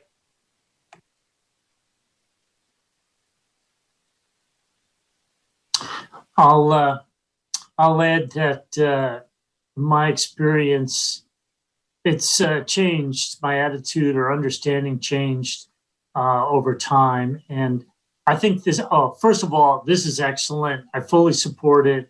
I like the idea that it's in the municipal code. Policy is not always first and foremost in people's mind, but the code really should make it clear. So I endorse it there. I also endorse the ex parte communication to be done in writing. And that really, it just forces us to be more precise in our dealings with folks if we so choose to have ex parte communications instead of just a couple of words at a council meeting. I'd like to see it in writing and what was discussed. Ex parte, if it's incidental or very cursory, you met somebody, hi, how you doing? I'm Susie Smith and I need a permit for this building. That's not what we're talking about. We're talking about some substantive conversation. And my understanding, and maybe the city attorney can correct me, is that this it does two things. One is if there is information that's exchanged to a decision maker, it brings that information into the public realm. So all the decision makers see it. And then on the sort of political side of it, whenever we have decisions before us and we're meeting with private individuals, it always gives the hint of some sort of bias or impropriety. And if this ordinance discourages people from having ex parte communications, so be it. I don't see that really as a loss. Folks that are coming before us, asking for decisions from us, all the information should be out in front of all of us in the public. That's my 2 cents. Councilmember Smith. Thank you, Your Honor. I have to respectfully disagree with all of these positions. The first thing, I'll just respond because I heard it a couple times. I actually think it's extremely important, a base function, to be able to meet with the stakeholders interested in an issue. And if we're going to discourage that, I can't get behind that in any manner. And then I also think that we have current rules and law on this, because I think at the outset, it was stated that we don't have rules, but we do. I mean, we already, on a quasi-judicial matter, we have to disclose our contacts. So that to me is what we follow currently. And so it's balancing the the need for the public to understand and have transparency. That's what those rules were developed for. And I don't think we can actually analyze this without the actual language of an ordinance, nor can we analyze this without understanding the current state of the rules. So, for instance, it was brought up also that a policy rather than an ordinance might be a good idea. I actually agree with that, but I would only go so far as to say the policy should simply restate the current state of the rules so that everybody understands what the council is actually doing on different issues. Because I noticed that some of the examples were quasi-judicial example. I think one of the sample, I can't remember all of them, but one of the samples said on legislative, there's no rule there.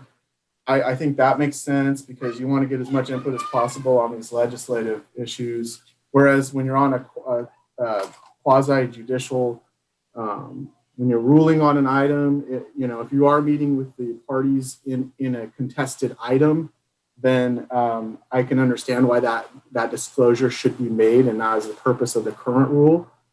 So I just think, the way that this item is put forward right now, I can't support it because, there hasn't been an adequate review of the current rules. I actually would not accept or adopt any of the various samples provided, but there's no actual language to analyze. And then I don't, to summarize, I could probably go on for a while about this, but to summarize, I don't want to discourage contact with stakeholders on these issues.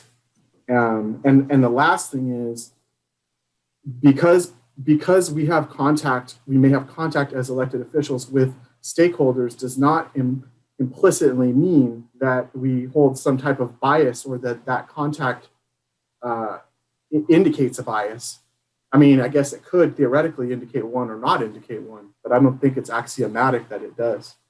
And so based on that, I just can't support this item tonight. Thank you.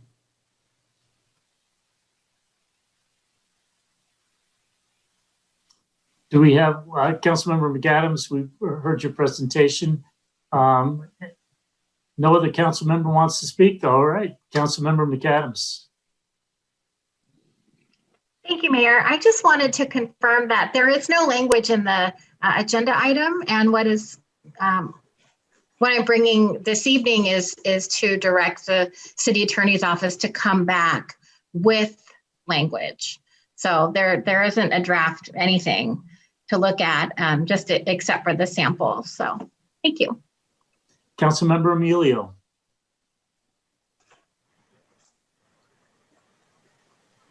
Yes, thank you, Mayor. I guess there's a kind of going with Councilman Person Smith. You meet a lot of people periodically in town to listen to their concerns, and I'll use one example. I mean, there's probably many examples, but there was some landscaping issues along the Magic Carpet. I met with quite a few volunteers to listen to their concerns. I always leave it that I'm only one council person, and everybody else has to agree, but I listen to their concerns, and I don't know if that's an ex parte.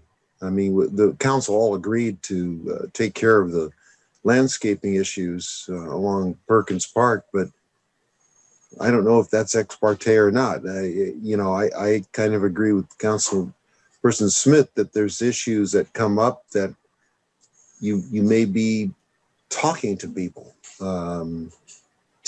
as trying to be transparent. So I don't know. That's just my thoughts. Councilmember Pedori. Thank you, Mayor. So I actually wanted to hear everybody's comments before saying something here.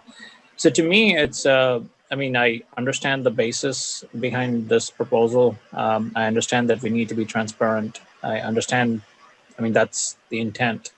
To me, it's like a really broad rule, like Councilmember Amelia was saying.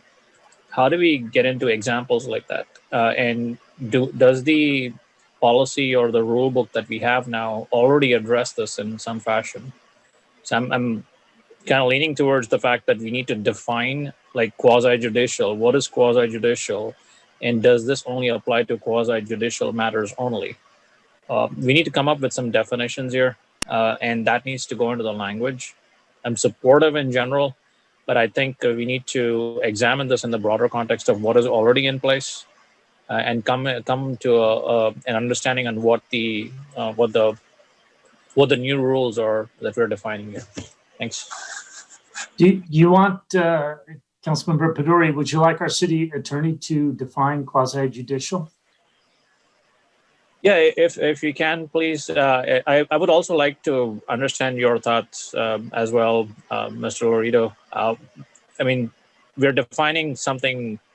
The broader sense is transparency. I totally get it, but how do we quantify, like, all the examples or the scenarios that come into play here? Well, thank you. Through the mayor, I believe that there is ambiguity with the circumstances you now have it because you don't have written rules. I do believe that rules can be written to provide clarity. Certainly there needs to be a definition of quasi-judicial.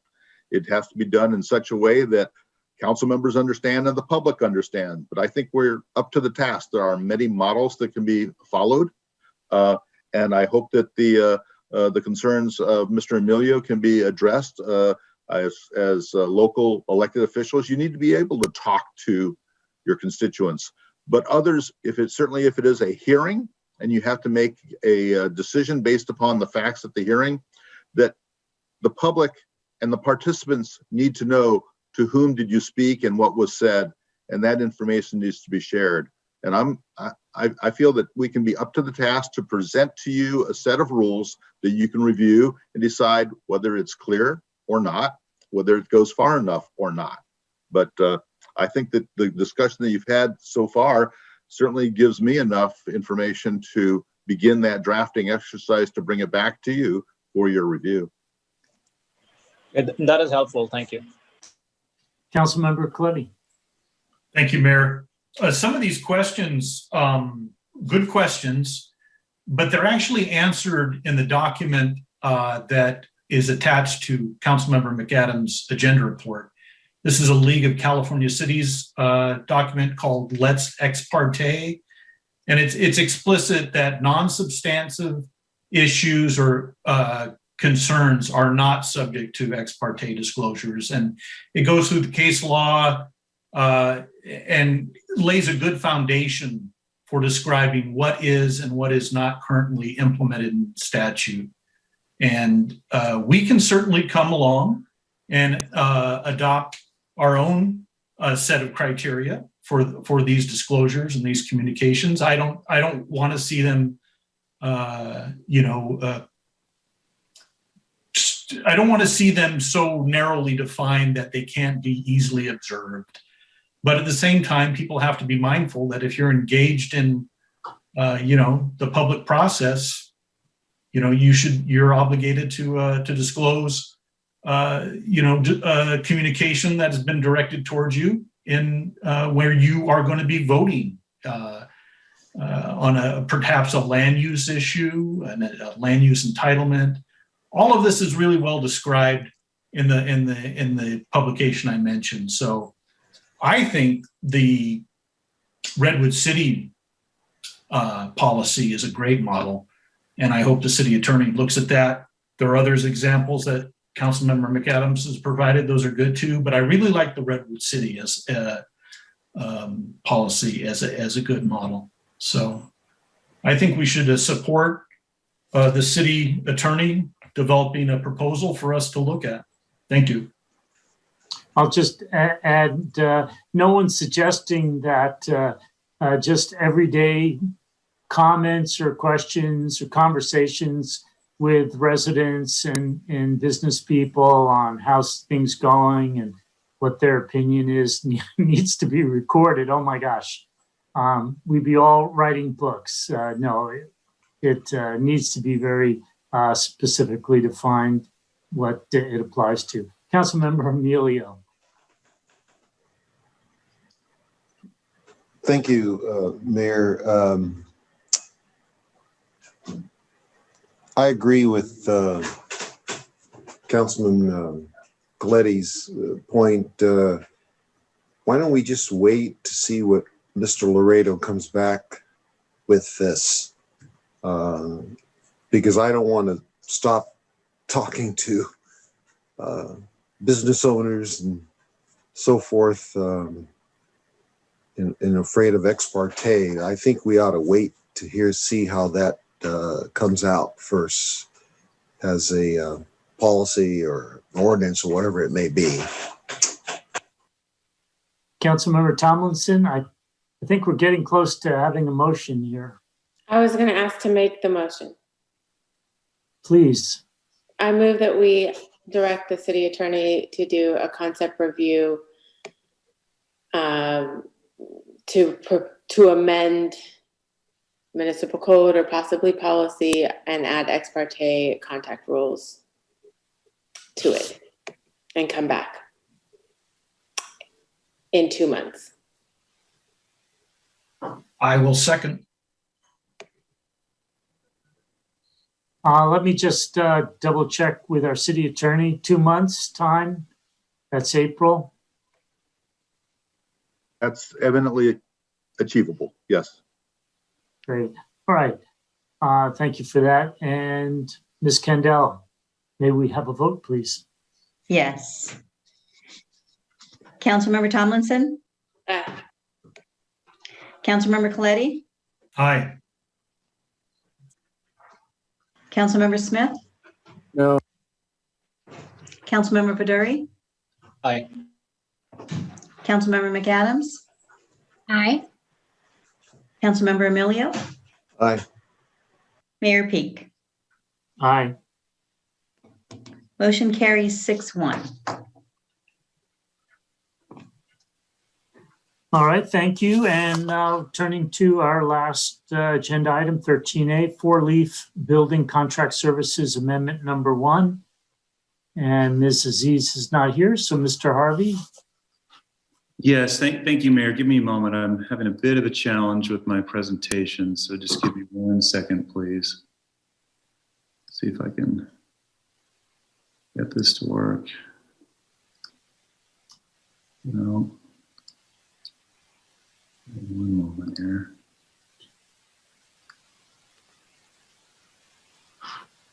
I can assist if you need, Mr. Harvey. Yeah, thank you, Sandra. I might need you to. Just 1 moment here. Try one more thing.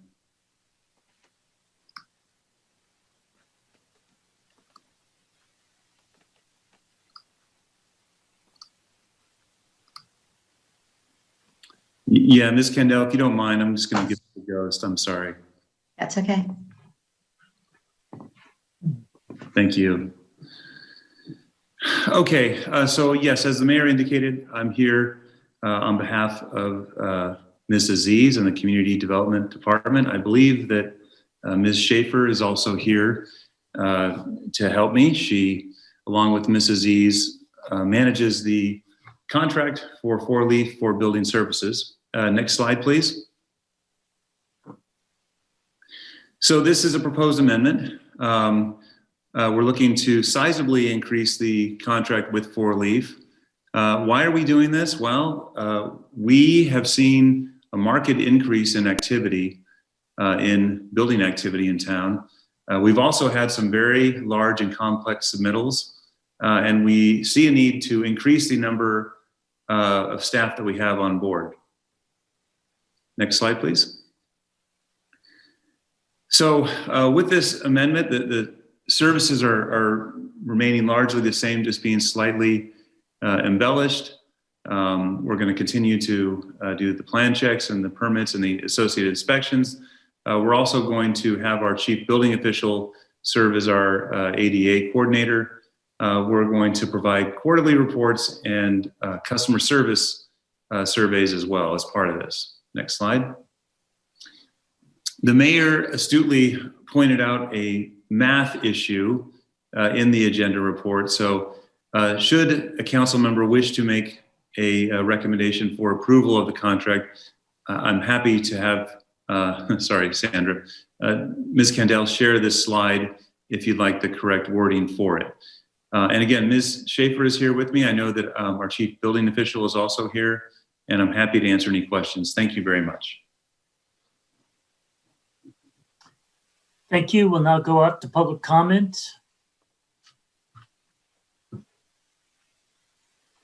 I see no hands raised, Mayor. All right, Council. Oh, Wait. I'm sorry. I have one. It just popped Welcome. up. Inga Lawrenson-Doimer, you have the floor. Welcome.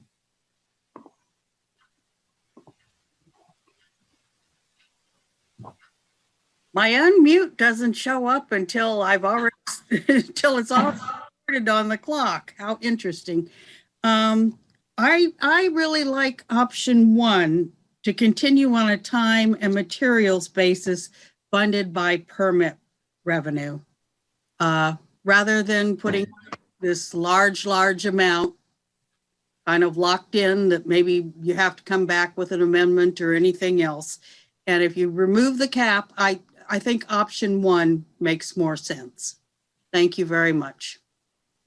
Thank you. Anyone else? I see no other hands raised, Mayor. All right, bring it back to council.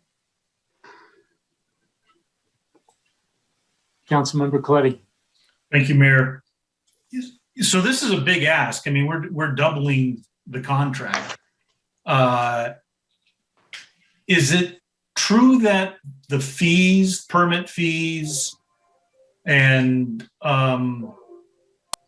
will end up paying for this? I mean, is this basically a self-funding, doesn't require, expenditures out of the general fund, et cetera? And is your trend line, I mean, on current fees that have, I imagine, have gone up with all this market increase, are they going to match what you're asking here? And so I guess that's my first question. Thank you.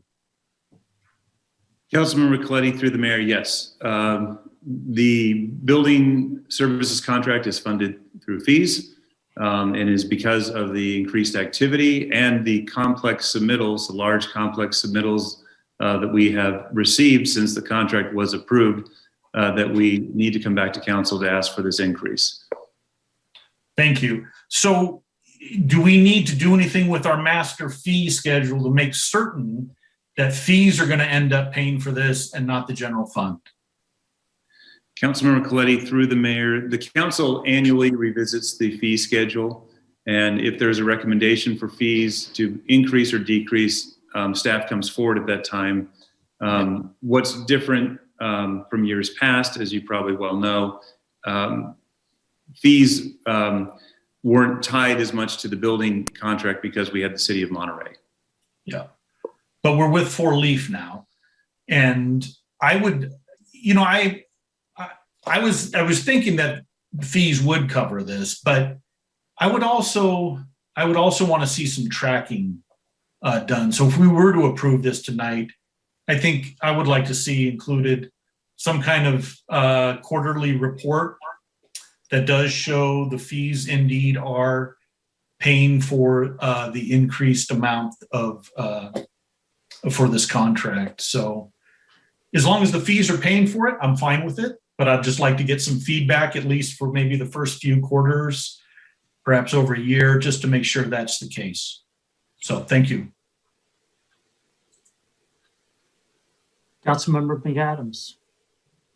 Thank you, Mayor. And I'm going to sort of just piggyback Councilmember Coletti's statements and questions. So per the agenda report, it does state, quote, the contract is currently funded by building permit fees, end quote. Is there a reconciliation statement or accounting or some sort of data to back up that statement?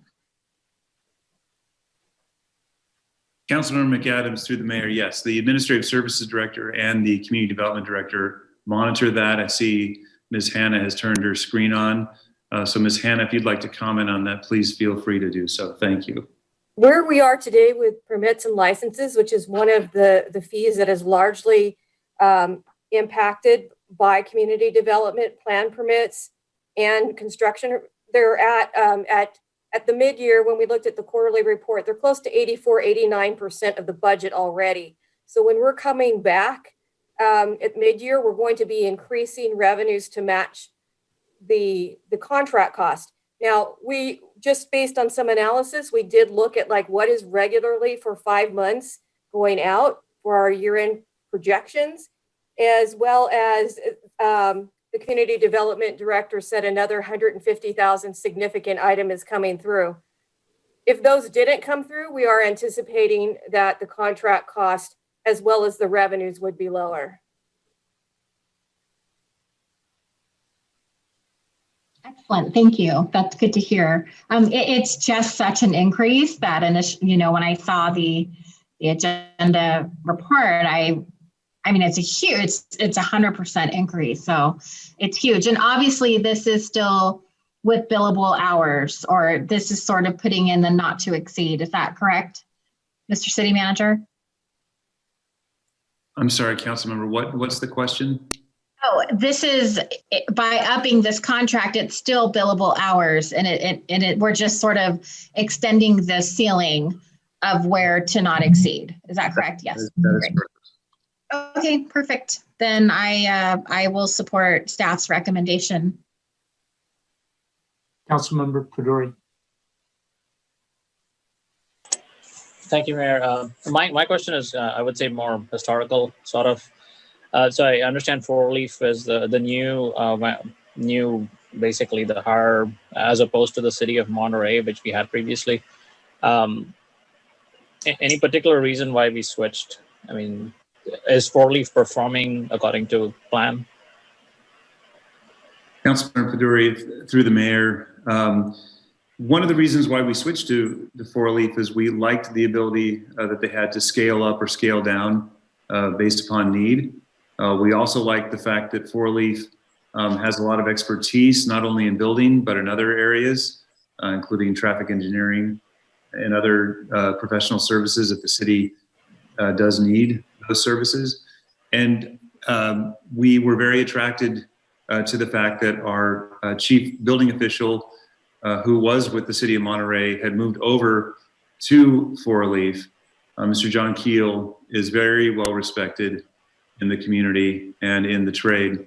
And I have really been very impressed with him as our chief building official. Okay, great. Thank you. And the other item, just for my edification, for the current contract, it says that Pacific Grove shall perform an informal review of Four Leaf services each year. So is that something that we're doing? And is that available for us to review? Not for this purpose, but in general? Yes, we could certainly come back to the council with a review of their services. One of the things that this contract amendment provides for is also a survey of customers. The community development director is in regular review and contact with Four Leaf and oversight of their contract. I also have a dotted line, if you will, to the chief building official, because as you might imagine, building inspections and large projects often become very hot topics and end up in my office quite a bit. Right. Thank you. Thank you. I also support this expansion of the 4-leaf contract. And I think it's good that we do have a cap for accounting purposes. So we do see, as we saw tonight, what a huge increase in permitting has occurred. If we just wrote the agreement that that these charges and 4-leaf activities could increase without any cap, then we wouldn't even be discussing this tonight. So I see that Mr. Keel is participating in this meeting tonight. Thank you very much, Mr. Keel, for your services and 4-leafs. I want to touch on two things we've already spoken of. One is cost recovery, and I believe it was, and Mr. Harvey, correct me if I'm wrong, but I believe it was the spring of 2019 that we had a master fee schedule survey. Is that right? I believe so. Ms. Hannah, sorry, Mr. Mayor, to cut you off. Ms. Hannah can confirm that date. It's probably etched in her brain. Ms. Hannah, do you recall the date that came back? I actually don't have the date, but that sounds about right. I can't look that up if needed. Okay, so that is the connection between what we are charging the public for city services for permits versus what we are paying 4-leaf for. So I don't know, is there any other, besides a formal survey, do we have any informal mechanism to tell if we're not doing a proper job of cost recovery? Certainly, Mr. Mayor, and that goes to the contract oversight and the review that the community development director and the administrative services director do on an ongoing basis. That's part of their charge. Okay, good. And I note that we've got something like a 15 or maybe 20% overhead charge for managing our counter services. Oh, that's good. And the other comment, we talked a little bit about customer feedback. And I also noted that these reports are part of the contract with 4-leaf. And I definitely would like to see staff come back with some of these results, some of this customer feedback. So 4-leaf really has two sets of customers, right? One set of customers are the businesses and residents, but the other are city staff. And so, and in the spirit of process improvement, how can we provide a better overall service to our community? Yeah, and the size of this contract, over $1 million this year. I think that it's certainly worth coming back to council within the next few months with some data. 4-leaf has now been essentially our building department now for about 5 or 6 quarters, or over a year. So there's a track record. So that would be my recommendation. Just so we're informed and understand how well 4-leaf is doing, which apparently they're doing well, from comments of our city manager. So that's good. Councilmember Emilio. Thank you, Mayor.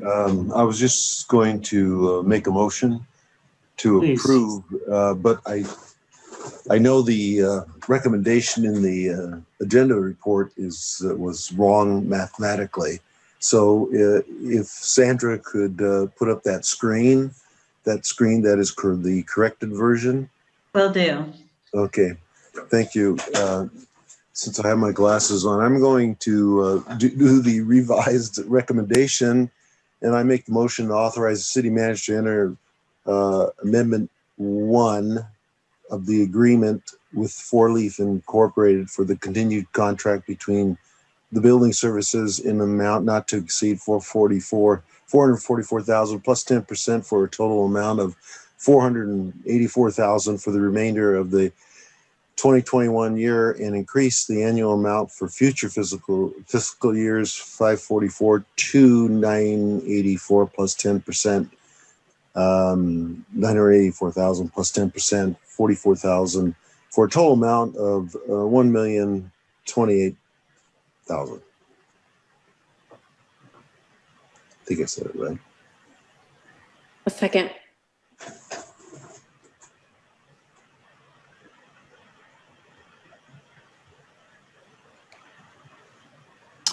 I'm sorry, could you put the revised recommendation back up on the screen, please? Part of it was blocked from our pictures. Yeah. I came up with.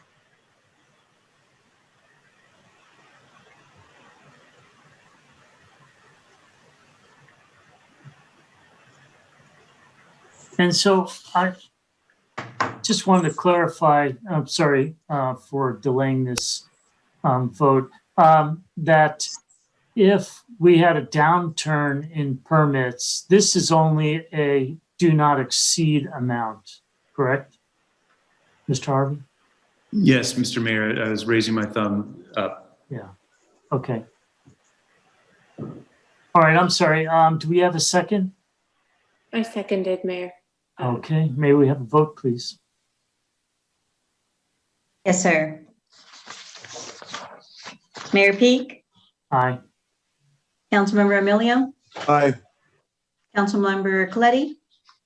Yeah, I did have a question. I had my hand up, and it goes along with what Mayor Peak was asking or pointing out, and that is that this contract or this cap can be revised down at any time. Is that correct? Okay, I'll vote aye. Thank you. Councilmember McAdams, Aye. Councilmember Paduri, Aye. Councilmember Smith, Aye. Councilmember Tomlinson. Aye. Motion carries 7-0. Thank you very much. And that brings us to the end of our agenda. Thank you for the public for participating and staying with us tonight. And everyone, please have a pleasant and safe evening. Meeting adjourned.